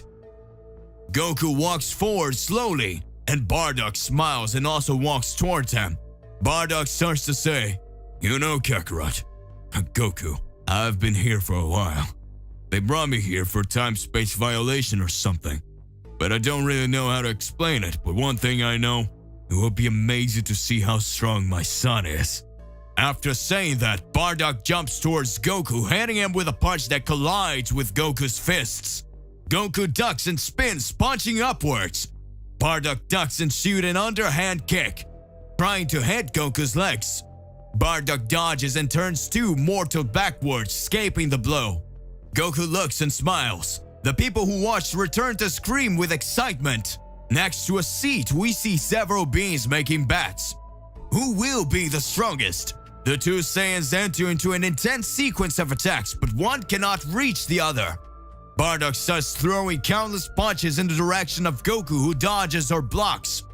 Goku throws punches, Bardock bends down, turns and attacks. Both have incredible powers. Everyone watching feels enraptured. Vegeta can't believe what he's seen. His eyes starts to tremble and he says, Damn it, Kakarot, how far your skills can go! He takes a deep breath and observes and starts to say, Seeing you fight like this makes me even more excited to finish you off. Goku dodges Bardock's punches, which ducks, punching in the ground, which breaks, causing several stones to fly upwards. Goku holds a huge shard and holds it like a staff, delivering a blow with all his strength that directly hits Bardock, who defends with his arms. The piece of the arena breaks into hundreds of pieces. Bardock sees the pieces passing close his face, and when he looks away, he sees Goku's fist coming towards his face. Bardock then says, Kakarot, don't think I let my guard down. The fight has barely started. Bardock dodges his face to the side and lands a knee on the belly of Goku, who ducks. Bardock puts both hands together and strikes down, hitting Goku's back, who falls to the ground, creating a monstrous impact. The prison director looking at this is admired. The narrator of the fight swallows dry the saliva in his mouth, and holding the microphone is simply impressed with the skills of the 2 Saiyans. Bardock with experience and his impressive powers, and Goku with the skill and will to fight. Sweat runs down the face of the narrator, who tries to say a few words but can't. Goku lands a kick to Bardock's chin that stuns him and takes a step back, but quickly recovers, returning the blow with a powerful punch that lands in Goku's face. The 2 are already exhausted. Goku can't use any of his transformations there, and Bardock can't shoot his blast keys. The 2 start to get exhausted, but neither one gives up the battle. Several gods who watch the fight feel excited and hardly know who to root for. It's the most epic battle I've ever seen, said Hazasmut, an old god who was already retired. Beside him, several other spectators were gapping. Some shouted the name of Goku and others shouted for Bardock, who would win this confrontation. Bardock hits a left hook in the face of Goku, who resists and returns with a punch coming from above. The 2 saw a backflip, but soon after, they ran towards each other, making their fists collide. Both are already exhausted. They begin to pant, each on one side of the arena, looking at each other, trying to find a gap. Their clothes are torn and their bodies full of bruises and bruises. Parts of the arena had already been destroyed, leaving only a gigantic hole in the middle of it. Bardock has a memory of seeing Goku facing Frieza and remembering that, he says out loud, Hey Kakarot, you did it, didn't you? You beat Frieza. Goku is almost out of strength to answer, but manages to say in a tired and breathless voice with a strong and accelerated breathing, Yeah, I've beaten him a few times, but now, I just need to defeat you. The 2 run towards each other. The 2 land a punch on each other's face. Goku's eyes are already purple and Bardock's are too. Goku says, "You're horrible, Dad!" And Bardock says, "I just started having fun, Kakarot!" Goku continues to land several punches and attacks, and Bardock says in his thoughts, "Kakarot, you are amazing! Your fighting skills, your strength, your speed, and everything far superior to mine. Even with all my experience and training, you surpassed me a long time ago. If we weren't limited trapped here without being able to fire ki or use transformation, I'm sure I wouldn't stand a chance. But everything is fine. I'm having fun. You can come, Kakarot. Come! Show me how strong you've grown, kid!" Goku continues to strike until he jumps back and Bardock does the same. And once again, the two are facing each other, breathing and trying to gain time. They keep looking at each other's eyes and trying to figure out a way to attack and defend themselves at the same time, but they don't find any gaps. Bardock says to a panting Goku, "Hey Kakarot, you are awesome. You must have trained a lot, right?" "I had good fights and trained a lot, and you're also very strong. I'm really excited."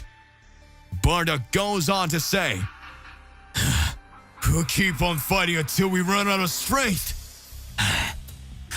We don't have many options, do we?" Goku responds, "Yes, this fight is incredible. There's not much left, but I can continue." At this moment, Vegeta observes and says, "How far will they go? How much they will fight? Those bastards are thinking they are the strongest Saiyans and... How pathetic. Why don't you leave the right away so I can show you what a real fight is?" At this moment, Goku and Bardock are still exchanging punches. They move away from each other. Bardock says, "Kakarot, I think my energy has run out. Do you still intend to continue?" Goku responds, "Looks like there's not much left for me either."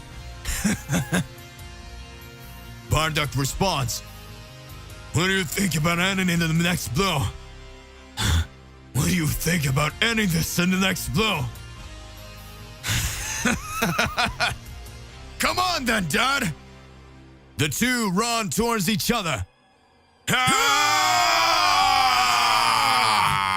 And the two throw a punch at the same time. Goku hits Bardock's face and Bardock hits Goku's face. The blood of both runs down their faces and their legs begin to wobble. The two fall.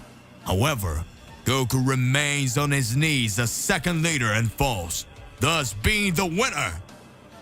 Goku reaches out his hand and touches his father's chest and says, "This fight was incredible.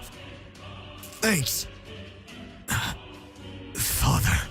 Goku is on the ground looking at Bardock, who had his energy depleted and ended up hanging unconscious. So Masked God approached and removed the two from the arena, taking them to a doctor. On the way, the prison warden approaches Goku and says, "That was an amazing fight, kiddo."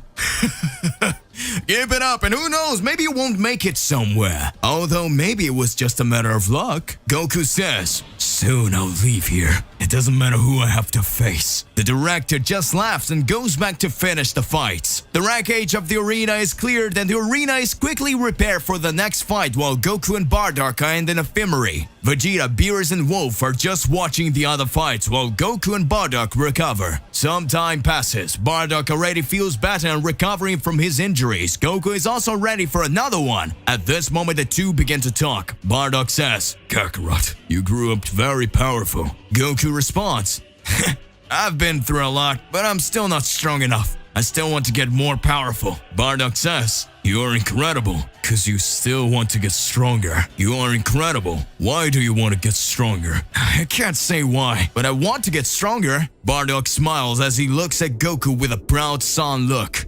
Goku extends his hand towards Bardock and says, "You're also pretty strong. I thought it was amazing fighting you." Bardock shakes Goku's hand and the two smile. So Goku says, "Shall we go back? I think Vegeta has already started fighting him, and a Saiyan like us, I think you'll like to see him." Bardock responds, "So Prince Vegeta is still alive, right? Now let's see how he does." The two head towards the arena. In the arena, Vegeta's fight hasn't started yet, but it's about to begin. Vegeta is in the middle of the arena and will face a great warrior known to be an ancient god of destruction. Vegeta is not very excited, but he's furious. Bardock and Goku arrive at the cell where the prisoners can watch. They approach the bars and begin to observe. The narrator, with a microphone in his hand, says it out loud. Ladies and gentlemen, the next fight will begin. On one side, the Prince of all Saiyans, Vegeta, an incredibly skilled and strong warrior. And on the other side, an ancient god of destruction, known to have fallen to the exile and forfeited the right to be a deity, the fallen god. The coldest is Troublesome's destroyer Hades. The coldest and Troublesome's destroyer Hades. The two warriors enter the arena and face each other. The narrator asks, "Are you ready?" And then it starts counting 3, 2, no. And then they start counting 3, 2, 1, begin! Vegeta goes on top of the god, who doesn't give a chance and already holds Vegeta by the neck, hitting him on the ground that breaks. The audience goes crazy and starts screaming, "Hades! Hades! Hades!" Then the ancient god spins Vegeta and throws him up in the air, jumping and kneeing the Saiyan who spits blood. Vegeta says in release, "But what an absurd strength, this guy's a freak!" Hades clapped his hands together and slammed downwards, throwing Vegeta to the ground. At this moment, Vegeta hits his back and almost becomes unconscious.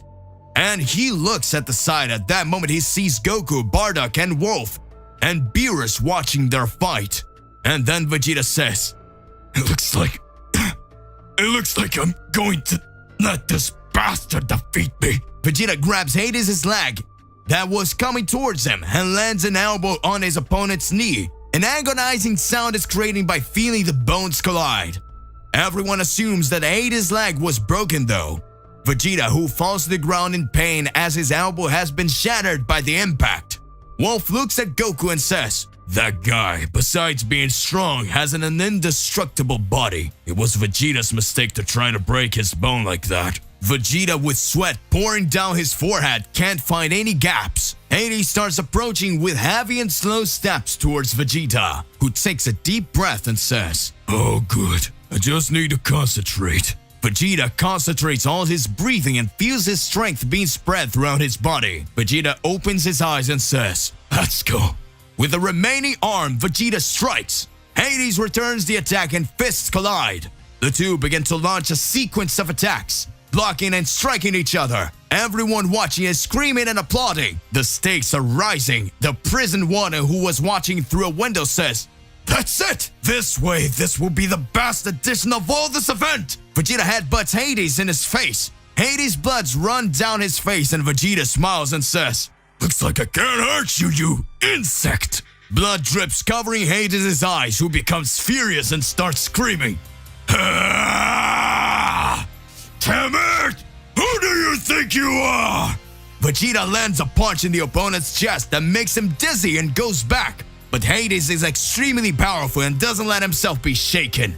He starts throwing an incredibly powerful punch towards Vegeta, who dodges from side to side until Hades ducks and lands a sweeping sweep, causing Vegeta to fall. Hades throws several punches trying to hit Vegeta's face, however. All of them hit the ground. They are left with holes. Vegeta says, "You can be very strong, but you're just a dumb brawler who doesn't know how to fight." Hades is furious and tries to step on Vegeta, who grabs his leg and spins his body to the side, passing over him like a steamroller. Widening his body in this way, a horrible sound of scream and bones breaking sound is released. Vegeta managed to break his opponent's leg. Hades now feels the pain of having nearly every bone in his leg shattered. Vegeta, with panting breath, gets up slowly and says, "I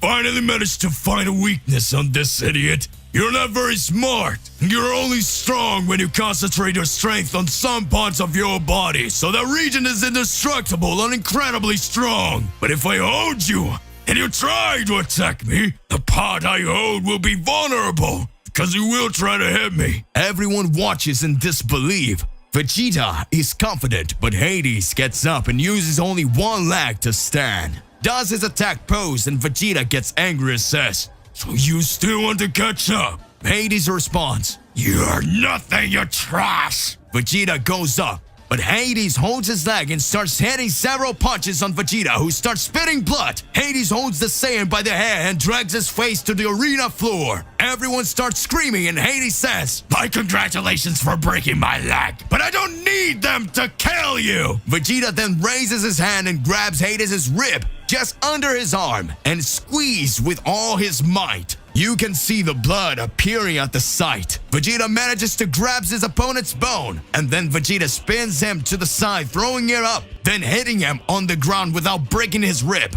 At this moment, Vegeta looks at Goku and Goku looks at Vegeta. Vegeta says, Kakarot, soon is your turn! Vegeta starts throwing countless punches, hitting various parts of Hades' body. But sometime later, Hades holds Vegeta's fists and says, You're finished! At that time, Hades hits a punch on Vegeta's neck, making him speechless. Vegeta dizzy and goes back, and Hades lands several blows on him. Vegeta sees everything blurry and starts to fall, but he looks at Goku and remembers his goal before falling. He sees his fist and delivers his most powerful punch, hitting Hades' chin, who falls to the other side. Both fall almost at the same time, but the winner is Vegeta, that even victorious had numerous broken ribs with his arm all bruised and his elbow shattered. Vegeta stays on the ground waiting for the guards to pick him up with a stretcher. The narrator screams, And the winner is Vegeta! The Saiyan Warrior! Everyone screams Vegeta's names non-stop, and at that moment Vegeta smiles. Some time passes after Vegeta's victory in his match, a fight in which he had more difficulties than expected. At this point, other fights have already happened, but the arena was in need of repair, so the organizers and the prison director decided that the next battle would take place in the next day. However, the time the prisoners will not go back to their cells, the prisoners will have a moment of recreation so that they can be distracted and regain energy or prepare for the next fights. The watching audience containing beings from all universes are waiting in luxury accommodations, where they can make the most of it while they wait for the necessary time for the tournament to continue. At that moment, we can see Goku and Wolf among several prisoners in a huge space covered by vegetation, including an artificial lake, where they can enjoy and take a little break. Goku is talking with Wolf's fight, which had been too fast. And then Goku says, Dude, you're incredible! Your fight was very fast. You won without difficulties, you are cute. Dude, you're incredible! Your fight was very fast, you won without difficulties. Wolf answers, Thanks, man. You are amazing too, actually. Your fight against that guy with the spiky hair, just like yours, was amazing. I heard he's your father relative, isn't he? Yeah, he's my father, although I didn't know him very well. After saying that, Goku is crestfallen, just looking at the ground. Wolf says, Come on, brother, cheer up, let's go. Goku responds, And we can't give up on that. There are still incredible opponents for us to fight. Goku then starts thinking and asks, Wolf, what happens to those who are defeated? Wolf says, Well, they're taken to their cells where they stay as they were before, and nothing changes for them. Goku says, I understand. At this moment, we can see Bardock's cell, who's thoughtfully sitting on top of his bed. And in thoughts, he says, Looks like I really lost. And the funniest thing is that it was my own son. But there's no problem. I'll be out of here soon. I'm sure of that. Sometime later, the battles will start again. It's Beerus' turn to enter the combat. This still won't be the fight he was hoping for, but everyone gets the news that one of the most powerful gods will watch this part of the tournament, and everyone is extremely anxious. The battles are about to begin. The arena is once again becoming mobbed by viewers eager for combat, and everyone is talking about the previous fights. The prison warden is waiting for everyone to come in to watch. Everyone settles in and starts to cheer, cheering applauses coming from all around. The audience is incredibly excited waiting. And in the center of the arena descends a platform with a narrator holding his microphone saying, Ladies and gentlemen, Welcome to the confrontation between the strongest prisoners of all the multiverse! The narrative is interrupted by a gigantic explosion that happens, causing the bleachers to collapse with a bang so loud that it shakes the entire prison. In that instant, it is possible to see a crack from above their heads. And in a few moments, pieces of the ceiling begin to fall, causing as soon as a hole is opened on the ceiling above. We see a gigantic object. Everyone is amazed at what they see. Guards run from one side to the other with weapons pointed upwards as the prisoners do not believe what is happening. A small orb comes out of a hole, and the gigantic spaceship, and a small being wearing angel clothes comes out of it and begins to say, "Gentlemen, guards, lower your weapons. That didn't work here. But we've disabled any and all technology in this place. Your weapons won't do any good." The prison warden shouts, "What's going on here? Who are you?" And that unknown being continues to speak. "Well, let's say you'll soon know who we are. I'll explain soon. But first, I would like to say, all energy retention barriers were also deactivated, so this is your chance. Let's go, use your powers and run away." The prison director does not believe what is happening and screams, "But what do you think you're doing?" And when he gets excited, he raises his hand towards the being, who looks at him and says, "I already told you to shut up or I'll make you disappear." The prison warden is silent, and the prisoners do not try to escape as most want to know what is going on there. That being with the appearance of an angel then says, "I see that for the time being you have not attempted an escape. Well, I will continue to explain. I'm just a humble servant, and I come here to free a specific being after all. My master wants to meet him. My master is known as Haki." Everyone falls silent after hearing that name. Some swallow their saliva and feel the sweat trickle down their faces. Others feel terrified and start shaking, and you can hear some murmurs saying, "How's that possible? He had already died or disappeared. What does he want here?" At this moment, then Goku approaches Beerus, who is completely scared, and says, "Mr. Beerus, who is this Haki guy? What's going on here?" Beerus then responds, "Haki, the first god of destruction. He's so powerful that even the great Zeno-sama could not defeat him. He has gigantic power, and that's why he was exiled, because he had an evil soul and was an uncontrollable deity. The primordial gods had to defeat him to protect the great Zeno. It's been done for billions of years. At least, it's what everyone thought. It's not possible. It's not possible that he's here. What is the purpose of this?" At this moment, that angelic figure approaches the ground and says, "We are looking for the prisoner known as Region. My master wants him fearlessly." At this moment, Beerus gets extremely furious and says, "I can't allow someone to finish him off like that." Beerus clenches his fists, his energy starts to glow, his eyes become enraged, and Goku asks, "Mr. Beerus, what's going on?" Beerus angrily says, "The person I'm looking for, the person I came here to face is this guy. This damn Region, I need to destroy him, and I won't let anyone else kill him." Goku says, "What do you intend to do, Lord Beerus?" And Beerus doesn't say anything, just watches. Region emerges from the crowd and says, "I've heard a lot about this master of yours. I thought he was long dead. So does that mean he came to me?"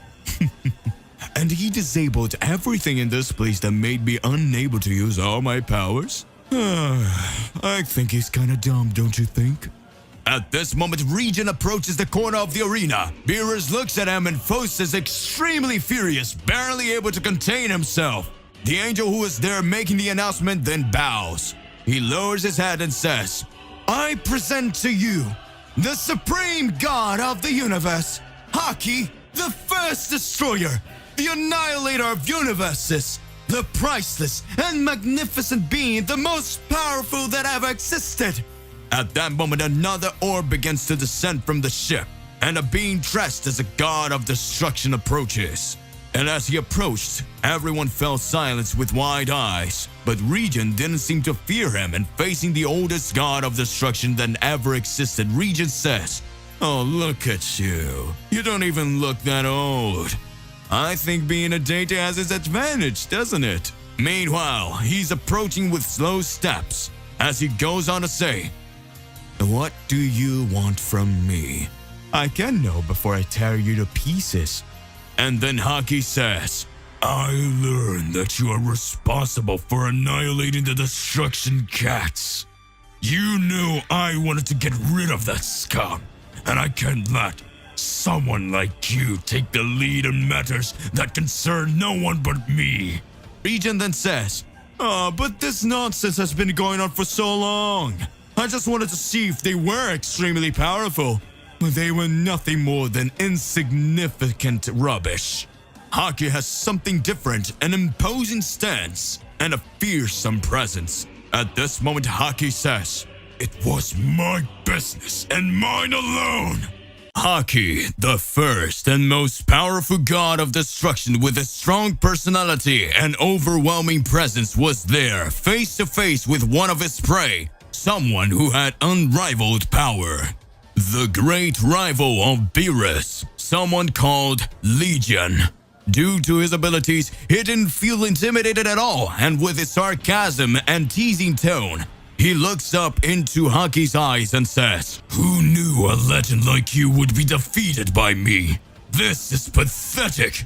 At this moment, Legion closes his fist. However, when going to attack, he feels an extremely powerful punch hitting his face, knocking him to the ground. The punch was so strong that it caused the wall of the other side to be completely destroyed, just at the price of that incredible power. At this point, no one understands what had happened. After all, Haki hadn't moved and hadn't even attacked him.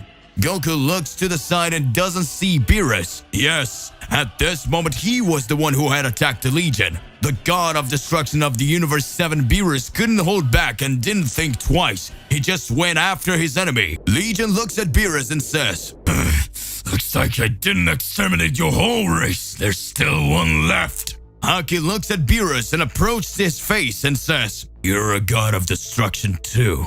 How interesting. I see you're pretty brave, aren't you? Do you dare to appear in front of me and steal my prey? Who do you think you are, you arrogant trash?" Beerus looks at Haki with a serious face and says, "No one but me is going to destroy this guy." Haki then responds, "Oh, good. You destroy him first." At this moment, Haki points his finger at Beerus and an energy begins to form on the tip. Goku looks at Vegeta and Wolf and says, "That guy's going to destroy Mr. Beerus. We can't let him do that." But Vegeta is looking transfixed with such power. Wolf looks at Goku and says, "We cannot do anything." At this moment, Beerus is totally scared, but trying to maintain the pose of being an unshakable deity. However, Haki says, I think I thought better of it." And with the other hand, he touches the head of Legion that was next to him. At this point, Legion starts screaming and looks at his hand and starts to disintegrate. His screams of pain and despair take over everything as he starts to disappear to turn to dust. Beerus sees that he was entering a state of decomposition of matter, where he would consume himself until he disappeared. Haki says, "I was going to destroy you first, but that wouldn't be as much fun as making you hate yourself for not being able to stop me from ending him." Beerus is furious, his ki explodes, he raises his energy to the maximum, and with a cry of anguish he says, "No! It was mine!" Haki says, "As you disrespected me, I will go to your universe and I will end everything. And when it is over, I will come back and destroy you." At this moment, Goku gets scared and screams, "Hey, you can't do that! There are thousands of innocent people there!" Haki looks at Goku and says, Well, what we have here? A mortal meddling in the affairs of deities? What an idiot." Goku tries to approach, but Wolf grabs his arm and says, "Don't be dumb, Goku. Don't do that." Haki says, "Well, I think I'm leaving now. I'm done here." A metallic orb forms around him, and he is his angel. They return to their ship, and in an instant, they disappear. A few minutes after that, The prisoners begin to attack the guards and everything becomes a huge mess. Prisoners riot and Sword starts to flee. Goku approaches Vegeta and says, "We have to get out of here! We need to get back home!" Wolf says, "Goku, go protect your universe!" Beerus is furious and starts using his Haki, destroying anyone who appears in his way. Goku and Vegeta run to leave there. Wolf stays behind because he was threatened by other prisoners. Goku and Vegeta run away, and while running, Vegeta says, "Hey Kakarot, shouldn't we take Mr. Beerus with us?" Goku then responds, "Damn, screw Mr. Beerus. I'm tired of being treated like a puppet in the gods' games." Vegeta responds, "At last you're showing a bit of Saiyan pride, you insect." Goku responds, "We're going back to Earth, and from now on, we're going to change things." Vegeta agrees, and the two continue to run. Meanwhile, we return to Earth in Universe 7. Gohan is fighting Beerus' father. Finally, the big guy decided to teach some things to Gohan. That is unexpected. Everyone watched the fight and was amazed at how much Gohan had learned. But it was time to close. Whis returns to Earth with some encouraging news. Whis comes next to everyone and says, "I heard a rumor that Goku and Vegeta are returning to Earth. But to get here, they'll have to pass through the planet of destruction." At this moment, everyone is happy and completely relieved. But it has been a long time since Goku and Vegeta set out on a journey to bring Beerus back. And then Gohan asks, "Mr. Whis, I found Lord Beerus, right?" Whis responds, I'm not sure yet, but they probably came back with good news. Now I need to take Beerus' father back home. And wait for Mr. Goku and Mr. Vegeta there." Everyone is happy with the news and say goodbye. Beerus' father approaches Gohan, puts his hand on his shoulder and says, "Boy, you are amazing. Your powers are awesome. But remember, never let your guard down, even for a friend."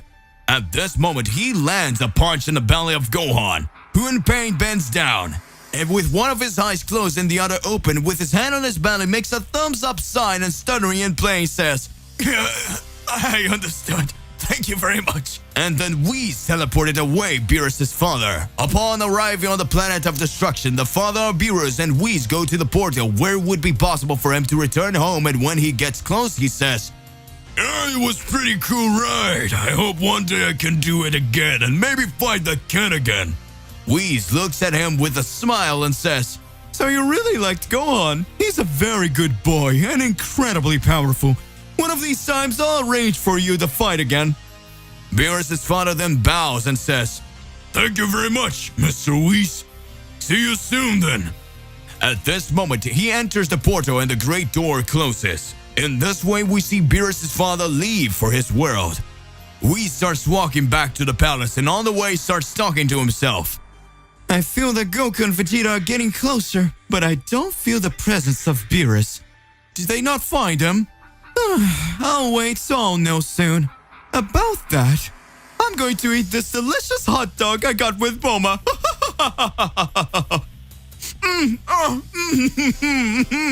Delicious, delightful. I love this.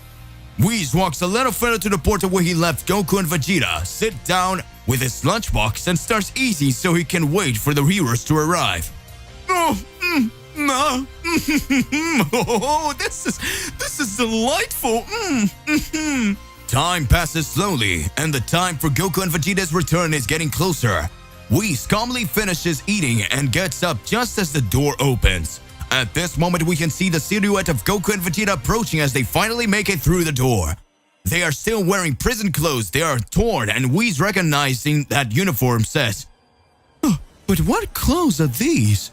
Where's Mr. Beerus? Let's go, I'll have your new clothes, but explain everything to me, right now." At this time, Whis uses his power and makes Goku and Vegeta appear with their normal clothes that they always wear again. And then the two explain everything that had happened so far. But at this moment, Goku is more serious than usual, and Whis starts to say, "So Lord Beerus didn't want to come back. I'll go get him back myself. Now we will need him more than ever."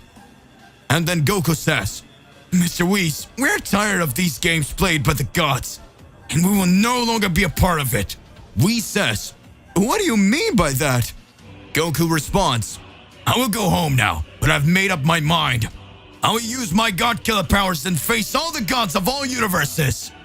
Goku, Vegeta, and Whis are looking at each other and the atmosphere is tense. An energy of misunderstanding hangs in the air, and Goku is furious. Goku says, "We're not toys to be sent around. We're taking risk whenever the gods will so. I made up my mind.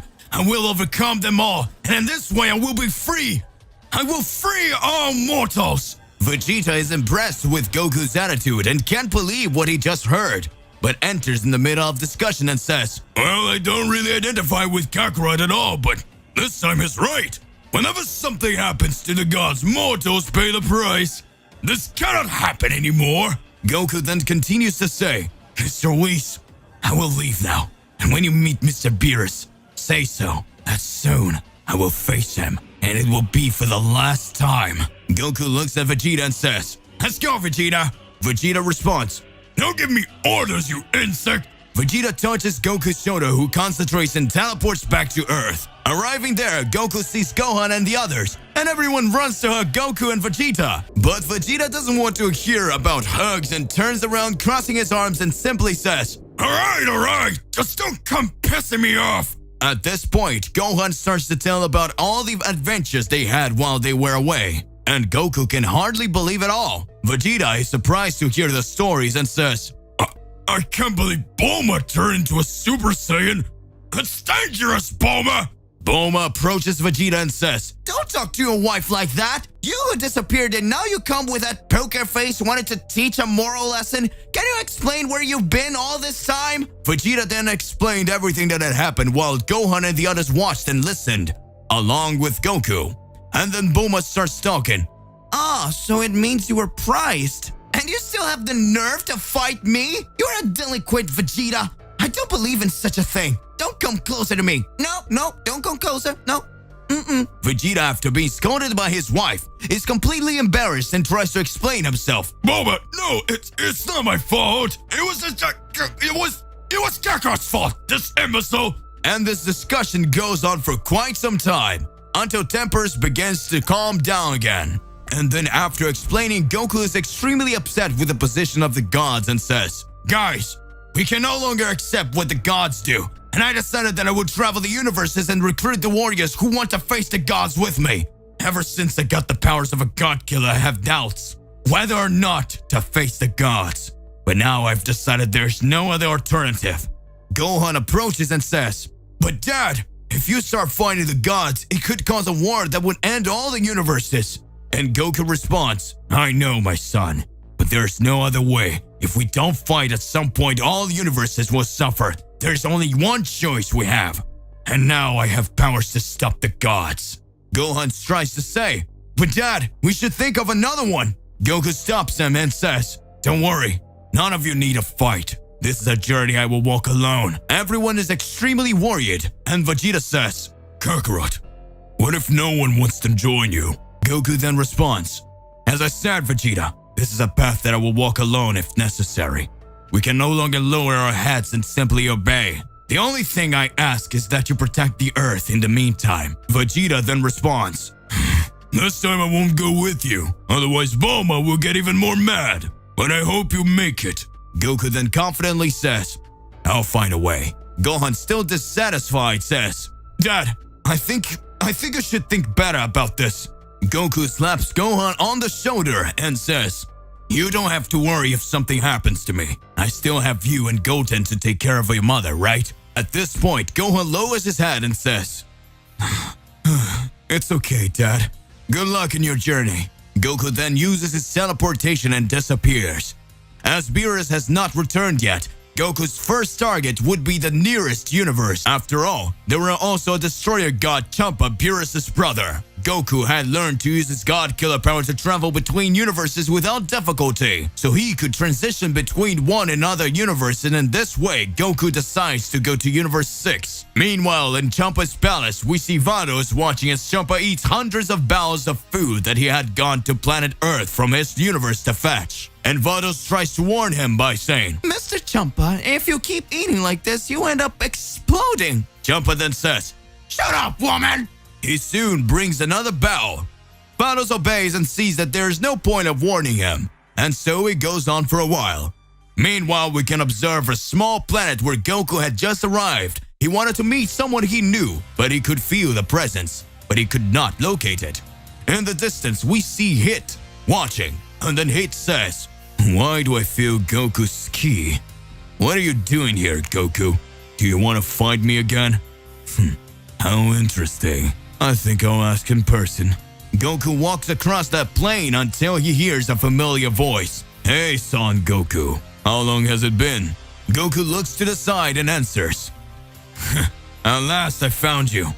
Hit then comes over and asks, "What are you doing here? Came here to fight me again? Another round that you would like to lose?" Goku responds, "Actually, I came here to fight your god of destruction." Hit then says, "Oh, I understand. So you finally decided to become a god hunter, have you? Oh, I see. So you decided to become a bounty hunter like me, have you?" Goku responds, "That's not it. Just tell me how to find him, and stay out of my way." That didn't even look like the Goku we know anymore. The coldness and anger in his gaze made him dangerous and unpredictable. Hit responds, "You changed, Goku. But as it is, I think I owe you one. I'll tell you how to find him. Just travel to the center of the universe. When you're there, concentrate and try to feel the energy of destruction. If you find it, you'll know you found Champa." Goku responds, "Thanks. I'll be right then."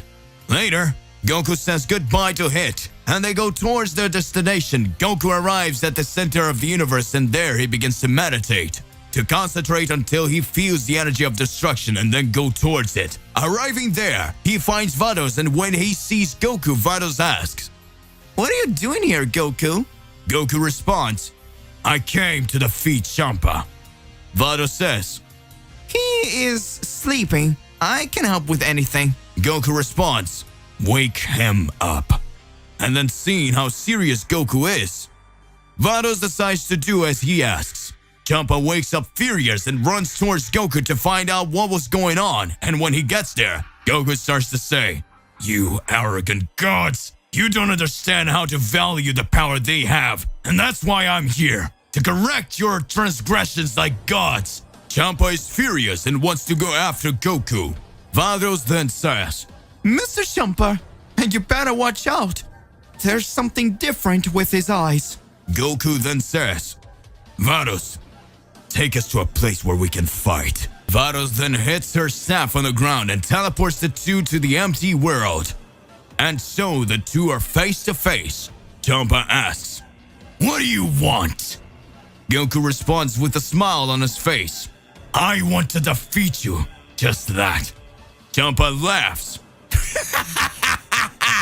"Defeat me?" Goku answers, "And now it all starts. I'll end you." Goku heads towards him, and Champa goes towards Goku, and an intense glow of a flash takes over the air. A confrontation between Champa and Goku.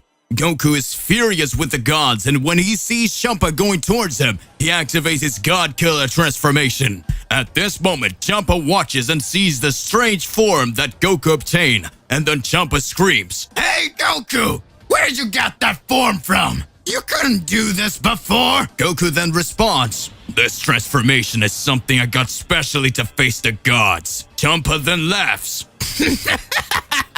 "Dude, you still haven't figured it out, have you?" Goku is confused and responds, "What do you mean I didn't notice?" Champa then says, "This way you are is something different from what you think. The more you use it, the more it takes away your lifespan. You are sacrificing yourself absolutely for nothing." Goku looks down at his hand and takes a deep breath, and in thoughts he says, "I don't know if it's true, but even if it is, it's too late. I will use it anyway, even if in the end I ended up dying." Goku then looks at Champa and says, "That doesn't matter. What really matters is that I can finish you off." Champa then responds, "Boy, you can try." At this moment, Champa disappears and appears behind Goku. He has his Haki ready to exterminate Goku, who strikes his hand, causing the attack to dissipate. Champa spins around and lands a punch on Goku's face, who goes backwards. And with his tense aura, he strikes the air and goes towards Champa. Vados, who was watching everything, is impressed with how powerful Goku is. After all, now he's able to fight on equal footing against the god of destruction. Goku exchanges blows with Champa, and everything that exists around them is destroyed in an instant. Champa starts to get out of breath, but he doesn't find gaps in Goku's defense, and after thinking it would be a simple fight, he's starting to regret it. Champa then says,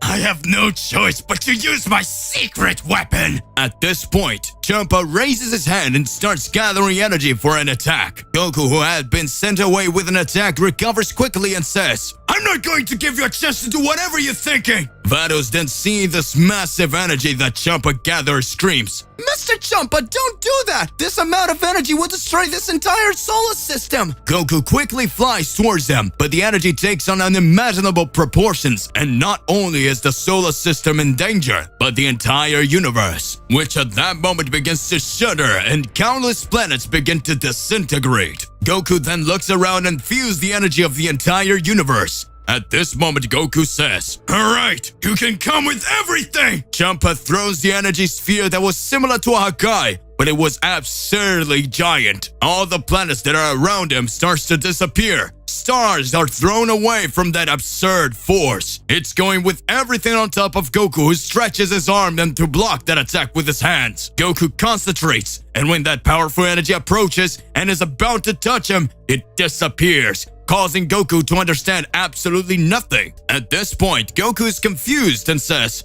"Huh? But what was that? Where did the attack go?" And then Goku realizes Champa is behind him, saying, "So you let your guard down, as planned. I want to see you escape from this. Haki!" Champa fires a Haki at close range, hitting Goku. Not because he received all the energy of destruction directly into his body, but Goku resists and manages to contain it by making it pass through his body and focus on the palm of his hand. At this point, Goku sighs and says, "Whew, that was very clever, and it's a pity it didn't work," but then throws that Haki towards Champa, who is hit, but the attack has no effect. However, it was not all. Goku teleports and appears in front of the god of destruction, and with an extremely powerful concentrated ki in his hand, he unleashes an attack by piercing Champa's chest that begins to agonize and says, "You will never be able to to kill a god." Goku then looks at him with a serious and somber look and says, "Yes, I can, because I am a god killer." Goku, with his hand inside Champa's chest, used it as an attack he got with his transformation, something similar to the Haki, but effective against the gods. And when shooting inside Champa's body, it disintegrates from the middle inside out. At this very moment, Goku's transformation ends and he begins to fall. Vados, who is right next to him, quickly grabs him and takes him to safety and starts tending to his wounds. A while passes until Goku wakes up. He's scared and can't understand where he is or how he got there until Vados appear next to him and he says, "What do you want here? Do you want to get revenge for me breaking up the Champa?" She answers, That's not it. I treated your wounds and stayed here with you while you healed. Goku asks, "How long have I been unconscious?" And she responds, Well, let's see. In human time, you were here for about 2 weeks. Goku is amazed at what he heard and said, "I need to get out of here. I need to go after another god." Vados then says, That won't be so easy. You killed a deity, and soon you will have to explain yourself to the great Zeno. Goku then says, "I don't owe anyone an explanation. The gods, the angels, you always think you can manipulate everything however you want, but now it won't be like that anymore." Vados says, I don't know what your motivations are, but I would like to follow you. Goku doesn't understand what she means and asks, "Why do you want to follow me?" She answers, I see that you're not the same Goku as before, and I'm curious to know how you will destroy the gods. I want to be around. Goku says, "Do whatever you want, but if you try to stop me, I'll fight you too." Vados then says, Don't worry, I just want to watch. Goku then responds, "Whatever." Meanwhile, at Zeno's Daishikan's palace, He meets with Zeno-sama to tell him what happened, and when approaching, Daishi-kun says, Lord Zeno, Son Goku destroyed a god of destruction. This was a very reckless thing to do. What will you do about it? Zeno then responds, I won't do anything. We really needed to replace the current gods. If Goku gets rid of them, at least we don't have to erase them. Daishi-kun answers, And of course, Zeno-sama, I understand. And the high priest bows to the great Zeno and leaves the palace. Outside the palace, we see huge rocks with spheres on top. But in one of them, one of the spheres is off, while the others emit a glow, each one representing a universe and its respective god of destruction. However, number 6 is off.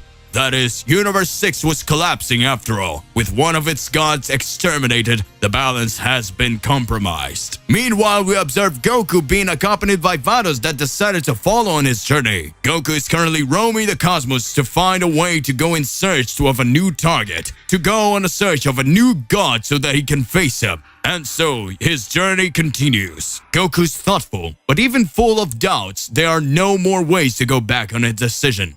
After all, he had already become a god killer, because he already used his power to kill a god, so there were no more choices he needed to continue his path. Vados asks, Son Goku, what is your motivation? Goku says nothing. Vados tries to create a dialogue but does not get answers. However, Vados sees that Goku is too weak and says, Mr. Goku, how about we stop on some planet for a meal? At that moment, Goku's stomach starts to rumble, and he decides to stop. The universes are now in his hands. Goku and Vados will go on a great journey in search of the gods, and Goku wants to get rid of the burden of being a mere puppet. Goku and Vados are traveling the universe together. Vados obtained the cosmic cube so they could travel through space without worry.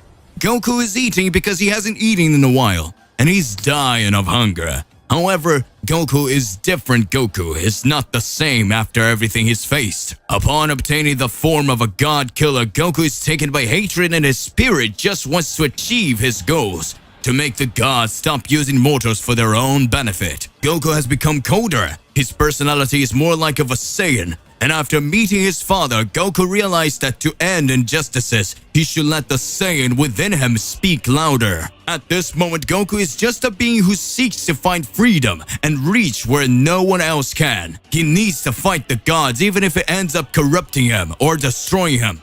But one way or another, he needs to fight. Vados is increasingly intrigued by Goku because she realizes that every second he gets more powerful without training. Wherever he exceeds his limits, he goes further beyond, as if each breath his power is renewed, thus making him stronger. Vados begins to see Goku with different eyes and admires him a little more every moment. And after Goku gets rid of Champa, she sees him as someone capable of battling the gods. The journey continues and Vados decides to ask, Mr. Goku, where are we going now? Have you thought about what your next step might be?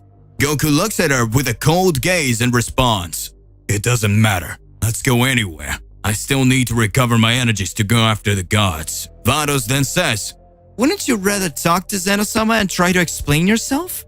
Goku responds, And what good would that do? Vados then says, Probably maybe that would help your mission. And he responds, I don't think it would solve anything. Vados goes on to say, If Zeno decides to erase you, then there won't even be a way to get where you need to be. Goku then becomes thoughtful and then responds, Well then, let's talk to Zeno-sama. Vados then decides to take Goku to Zeno's palace so that they can try to find a way out before Zeno decides to erase Goku from starting to hurt the gods. Meanwhile, in Zeno's palace, the High Priest is observing each universe in some kind of technological device and Zeno is playing with a board game. A game very similar to chess, but people are puppets similar to the gods of destruction of each universe. Daishi-kun approaches Zeno and says, Lord Zeno, Son Goku is coming to us. Zeno responds, Oh, that's great! It's been a long time since I last met him. The High Priest then responds, Really? Well, he will arrive soon. As soon as he arrives, I will bring you to his presence. Zeno says, Alright, I'd like to talk to him. Sometime later, Goku arrives along with Vados, and the High Priest was at the entrance apparently waiting for them. Daishi-kun says, Welcome, Son Goku. I'll take you to Zeno-sama. Goku looks at Vados who just makes a sign with his hand. demonstrating that he didn't know anything, and the two start walking following Daishi-kun. They arrived at the hall where Zeno was. At that moment, Zeno gets excited and floats towards Goku, shaking his hand. Zeno seems to be happy, but Goku only shows seriousness, and suddenly the mood changes. Zeno asks, Goku, are you not happy to see me? and he responds, "It's not that, it's just, at the moment I don't know what's going on anymore." Zeno then asks, Goku, well, I have a mission for you. Goku is surprised and responds, "What? What kind of mission?" At that moment, a gloomy climate takes over everything. Vados starts to shake and a drop of sweat runs down her face. Zeno approaches Goku's face and looks deeply into his eyes and says, Destroy all gods of destruction. Goku is extremely surprised, and Daishi-kun starts talking. The gods of destruction are no longer qualified for the position they hold. They are neglecting their duties and always end up harming the development of the universes. The great Zeno-sama heard of Son Goku's desire to stop the gods of destruction, and so he decided to make it official. At this point, you have the freedom to face and defeat each one of them. You are now officially a god killer. Goku for a brief moment smiles. Vados observes with a serious face. After all, she doesn't quite understand what's going on. At this moment, the high priest continues to say, Vados will go with you and accompany you on your journey. I hope you can accomplish the mission you so desire. And after accomplishing it, the great Zeno-sama will choose the new gods. At this moment, in respect, Goku kneels and says, "I will do this." Vados somehow feels happy because she will be able to accompany Goku. But not even she knows why she was happy. And then the meeting ends. Goku says goodbye to Zeno and Vados, and he goes on his journey. Goku is sitting inside Kubo with his arms crossed. At this point, he's even more motivated to find the gods. And so he says to Vados, "Now let's find the next gods of destruction. We have a big mission to accomplish. Where should we start? Now where should we start?" Vados then responds, At this moment, we're close to Universe 8. We can try to find the destroyer from there. And then officially the mission will be started. Goku responds, "Okay, let's go." In the Universe 8, Liquids, the god of that universe, was calm on a planet where he could take advantage of doing nothing. After all, working was not his strong point. However, the sky starts to darken. An extremely loud bang makes the planet shudder. And from the middle of the clouds, a cube appears. Inside the cube, Goku and Vados approach. Liquid watches and waits for them to land. When they land, Liquid approaches and asks, "Hey, aren't you the warrior from Universe 7? What are you doing here?" Goku then responds, "I came here to defeat you." Liquid starts laughing and says, "How funny. You come all this way to tell jokes. Now, seriously, why did you come here?" Goku responds, "Are you seeing me laugh?" At this moment, Liquid gets angry, closes his fists and stares with a serious look at Goku. And at this moment he says, "You really think that a mortal trash like you is capable of defeating me, a deity? Don't you dare to say nonsense anymore." Goku responds, "So what do you think you're testing whether your theory is right? Come over here and I'll show you what I can do." Liquid is serious. His aura starts to emanate from Goku, then continue his taunts. "For a lazy god, you even have a very strong aura. Let's fight a little. I want to see how far I can get." Goku smiles and Liquid gets even angrier. At this moment he says, "Why do you want to face me so badly? It even looks like you're sure you can win." Goku says, "Really, I'm sure I can win this fight. And I want to fight you for a simple reason, that all the gods of destruction have already caused enough damage in this universe. Now it's time to make them taste a little of their own poison." But then starts walking slowly, and Goku screams, "Come on! Let's start this fight! Or are you scared?" At that instant, Liquid disappears, reappearing in front of Goku, hitting an extremely powerful punch in his face, throwing him away. Goku lands on the ground but quickly recovers and gets back up. At this moment, Goku says, "Finally, we can start." Goku then transforms into God Killer, and his aura creates an intense glow that makes everything start to shiver. Liquid looks at that appearance and says, "Oh, now I get it. I will finish off here and now." Seeing Goku in his blue form with that symbol on his chest, Liquir understand that he was a god killer. Someone who obtained such hatred of the gods that he was able to reach an unimaginable level. Arriving thus at an unparalleled level of skills, Liquir knew that the fight would be more difficult than he ever imagined. But he was not afraid, because he was still a deity. But before the fight begins, he asks, "Goku, does the great Zeno-sama knows you're hunting the gods?" And Goku looks at him calmly with his murderous gaze, and then a light breeze makes his hair sway in the wind. This instant, he says, "Yes, Zeno-sama gave me permission." Liquid closes his hand with all his strength. His arm starts to shake, and then he closes his eyes and says, "I understand." At this moment, Vados watched those two beings facing each other, and admiring this moment, she murmurs, what is going on through their heads? Liquid looks around and sees Vados in the distance, watching the confrontation, and then he says to Goku, "Oh, that angel is with you, isn't she? I see Zeno has decided to get rid of us, and for one who intends to become a god slayer, even a traveling companion has been provided." Goku smiles and says, she's here because she wanted to come. I don't care about her. Liquid responds, "It's okay. She's insignificant anyway. Very good. Let's start our fight, Lord Slayer of Gods." And Goku says, "I thought you'd never ask. Let's go then." At this moment, Liquid starts to go on top of Goku with a powerful punch. Goku bends his body completely backwards, seeing the god's fist pass before his eyes. Liquid looks down in awe at Goku's speed, who shoots a juice upwards to hit the belly of the deity, who with the other hand holds Goku's fist, pulling him up, and then swinging him down and throwing him, Goku, into the air using your ki. At this very moment, it propels itself upwards from Liquir. He spins in the air, dodging Goku's onslaught, hitting him in the back with a small energy sphere that explodes, creating a slight pressure in the air, causing Goku to be thrown a few meters away. Liquir gets its tail to boost and fly towards Goku. Vados observes, impressed with the start of the fight. The fight is in fact well balanced, but for a small difference, Liquir still has the advantage. Vados then says, "He is really strong and has amazing skills, but can Goku really win?" Liquir begins to fire a sequence of extremely strong punches, but Goku dodges without difficulty, trying to find a gap in the defense of the god, who ducks down, delivering a blow with his heel, which when hitting Goku throws him hundreds of meters away. At this instant, Liquir exclaims, "Now it's my chance!"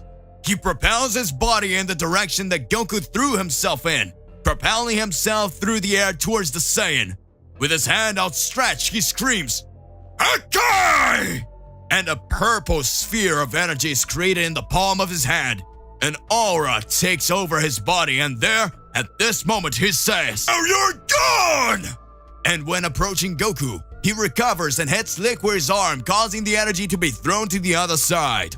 Goku sees that destructive energy heading towards Vados, who stands without moving, just looking at that power. Goku then touches his forehead with his fingertips and uses his teleportation to appear in front of Vados, and using his hand to strike that Haki, hurling him up the energy sphere of destruction and thrown into space in seconds. Vados stares and Goku looks back out of the corner of his eyes and says in a serious tones, "Are you okay?" Vados then responds, "You didn't need to come here. I could repel it easily." Goku then says, "I know that. I just don't think it's fair that you have to work hard for a fight that isn't yours. So do not worry. I will not let my guard down again. And I won't let you be in danger again. I will be here to protect you." "But I don't need protection." Vados right now has reddened cheeks and is feeling ashamed. But Goku had made a kind gesture towards her, even though he knew she wouldn't need protection. Goku at this point looks at Liquir and screams, "Let's keep on fighting! Are you ready?" Goku raises his ki and his energy overflows around him.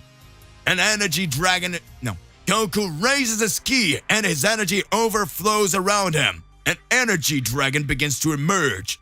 Being formed by his ki, Vados looks amazed at such destructive power. And Liquir is amazed too. But he has no intention of weakening and starts screaming. Arrgh! The god of destruction's ki creates dense energy. He becomes enveloped in purple energy that begins to cover the entire environment, disintegrating everything it touches. Goku looks at him seriously, and the two fly towards each other. Goku's eyes filled with fury, Liquir's eyes completely covered by his rage. And suddenly the two begin to collide. A gigantic shockwave covers the entire planet, causing immeasurable destruction to dissipate everywhere. Vados wraps herself in an energy barrier and can't see a thing. Dust, smoke, and energy remnants cover the entire view. A few moments later, when all that smoke starts to dissipate in the distance, we see a silhouette. Then Goku's arm that has his hand bleeding, the labored breathing, the god-killer form fell apart. Goku is completely naked, looking up to see clouds over the sky. Acid rain starts to fall, and when it touches his skin, a little smoke starts to rise where the drops fall. Goku's forehead is bruised, and on his body numerous bruises are apparent. The battle has been intense. However, when we see the fallen Liquir covered in his own blood, we are certain Goku was the winner, and he will just defeat another god. But his body was badly hurt. In his distant thoughts, Goku is watching the sky and feeling the raindrops fall on his shoulder. And in his mind, he wonders, why did the gods bring us to this point? These incredibly powerful beings could only be good. They chose a destructive path. Goku clenches his fist and continues to say, how many worlds have suffered from their wrath? How many races have already been exterminated by their whims? Goku looks around and says, what is the meaning of such destruction? At this moment, Goku falls to his knee. After all, he was out of energy after the battle. But Vados appears in front of him, touches his face, and says, you don't need to suffer so much, Goku. Everything is about to end. You have taken one more step towards the great truth. And when you're done, you'll understand everything. At this moment, Goku passes out, and everything goes dark. Far away at the ends of the universe, we see a battle taking place. Two extremely skilled warriors fight amidst the stars. Their punches are incredible. The planets around them move around them, losing their stability, and that battle was simply great. The warriors made the stars shiver, the worlds move, and even the darkness of space was lit by the glow of their energies. And the light of the universe gained darkness with the shadow cast by their attacks. An imposing and extremely calm voice heard across the immensities. And that voice says, it finally started to happen. And another voice answers, we've waited for thousands of years, haven't we? And the other being responds with eyes full of happiness, it's time for the real destruction to begin. And the other responds, and rebuild with creation itself. Those were the two primordial gods indeed, the supreme deities, known as creation and destruction, two brothers who faced each other in an eternal battle, building and destroying each other, rising every second and falling at every movement. And in this moment, their battle ended at last. They realized the real battle was yet to come. Amidst the void of the cosmos, Goku and Vados travel inside his cube. Goku is exhausted after the third battle. In his mind, several doubts are rising. Everything is getting intense and confused. Vados is thoughtful. After all, she does not understand the feeling she was acquiring when traveling with Goku. Vados looks to the side and sees how Goku was feeling, but when she looks, she realizes that Goku is lying down. The exhaustion of the combat was so much that he had entered a deep sleep, so Vados decided to drive the cube more slowly so that he could recover the energies. Goku is in a deep sleep state, and in his dreams, memories of the past consumes him. This Goku God Killer, was a Goku that had emerged from another reality. In his original reality, catastrophic events made him change. This Goku had lost his friends and his family, so he was alone, completely lost. And when he was brought to that reality, he obtained the powers of a God Killer. And in his thoughts, these memories made him suffer. Vados, seeing Goku's torment, uses her staff to calm him down. A glow covers the entire cube, and in that instant, Goku's dreams are altered and he's finally able to sleep in peace. In a distance lost amidst the frontier of universes, at the end of what we know, we see two beings wandering in through space, creation and destruction. The supreme gods travel towards infinity, looking for a path that will show them the opportunity to make them find their destiny. Meanwhile, we see another universe. We can observe Beerus, goddess of destruction of the universe too, on a rocky planet. With grey plains, a frozen world, we see the destroyer deity of Universe 2 looking around. And at this moment, she begins to reflect and says, "It's been a while since in the gods of destruction we were abandoned by angels. I wonder what's going on. Where have all the angels gone?" The goddess of destruction had already walked alone for a long time in thought. After all, sometime in several universes, angels abandoned their respective gods of destruction apparently for no reason. However, as everyone knows, this was yet another order from Zeno-sama, who had lost the trust of the gods, ordering all the angels to return to their palace so that they could decide who would replace these gods after Goku exterminated them. Beerus, goddess of destruction of the universe too, she's tired of being alone, and at this moment she makes a decision. She looks around her and says, "I'm tired of waiting on this goddamn planet. I'll go find out what's going on myself." And so at this moment she flies off into space. And she says, "I'd rather go to another world than stay here waiting." So before leaving the planet's atmosphere, she creates a small sphere of energy in her hand and says, and she leaves the atmosphere in a matter of seconds. That world disintegrates, thus disappearing. And she begins to wander through space. On the other side of the universe, inside the Vados cube, she watches Goku, but in a few moments, he starts to wake up, and when he wakes up, he asks for Vados. "Where are we? Have we arrived in another universe yet?" Vados responds, "Welcome back, Mr. Goku. We're already in Universe 2. Here we can find a goddess of destruction." Goku then observes and responds, "How long did I sleep?" Vados responds, "In Earth time, well, you slept for 3 days. But it looks like you've recovered. And I see you got stronger too. Lord Goku, with each fight, you become even more powerful." Goku then says to Vados, "Seems like we've wasted a lot of time, huh?" And Vados responds, "An important time for you to recover. Don't be rushed. Everything will be resolved at the right time." Vados stops and stares at Goku, who is sitting on his legs crossed in front of him. And then Goku says, "What is it? Why are you staring at me?" Vados then says, "You're not the Goku that belongs to this reality, are you? I see there's something different about you." Goku then responds, "You're right. I don't know what happened to this reality's Goku, but I was sent here to fulfill a mission for the gods. But over time, I understood that the gods are not good."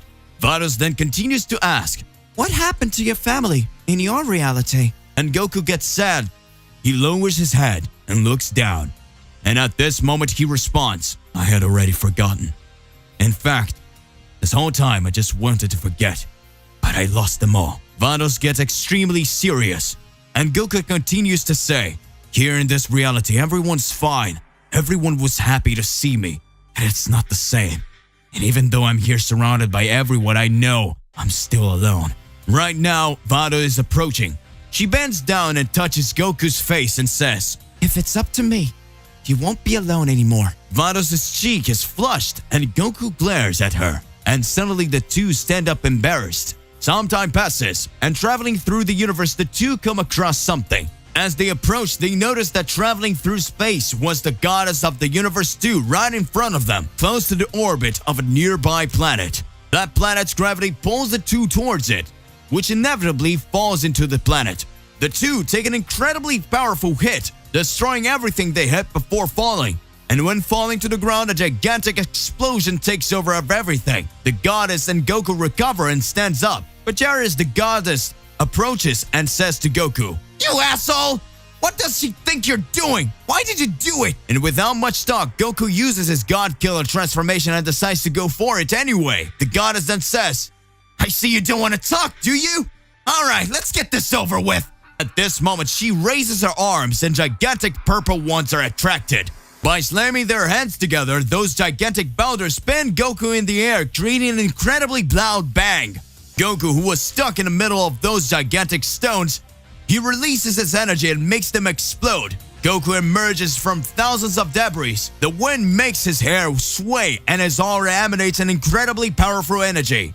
The goddess is surprised to see and is stunned by what she is in front of her. At this point, she asks, "Who sent you? Why are you so powerful?" Goku responds, "Zeno-sama. He's the one who sent me. And I am powerful enough only by my desire to kill all the gods." At this moment, then she calms down, takes a deep breath, and begins to fly slowly upwards. And after that, she says, "And then fine. If you want to destroy me, give it a try." She propels herself towards Goku, begin to exchange numerous attacks. The battle becomes more and more intense. Goku holds her by the leg and begins to spin, throwing her towards the mountains that, when they collide with her, are left in pieces. You can see explosions happening everywhere. That world starts to crumble in a matter of minutes, and everything is being destroyed. Spheres of energy of destruction are thrown from all sides, but Goku manages to repel them all with his fists wrapped by his own energy. The battle becomes more and more destructive. Meanwhile, in Zeno-sama's palace, Daishi-kun approaches Zenos, who was watching the fights on screen. And this second he says, "Mr. Zeno, looks like Goku is doing pretty well against the gods. He has already defeated some and already entered into combat with another." Zeno responds, "Goku really is amazing, isn't he? Looks like this is all going to end faster than we thought." Daishi-kun agrees. Universes, we see two entities closer and closer to the reality we know, looking for it out for a long time, and soon the beginning of the end would begin. To be continued. What is the purpose of these new gods? How will be the outcome of this battle between Goku and the goddess of the universe 2? Regardless of what it is more than important that you already expose it here in your comments so that we can enter into that crazy debate. Do not forget to click the like button, subscribe here to the channel, and hit us. And that's it for today. I will see you in the next one. Goodbye.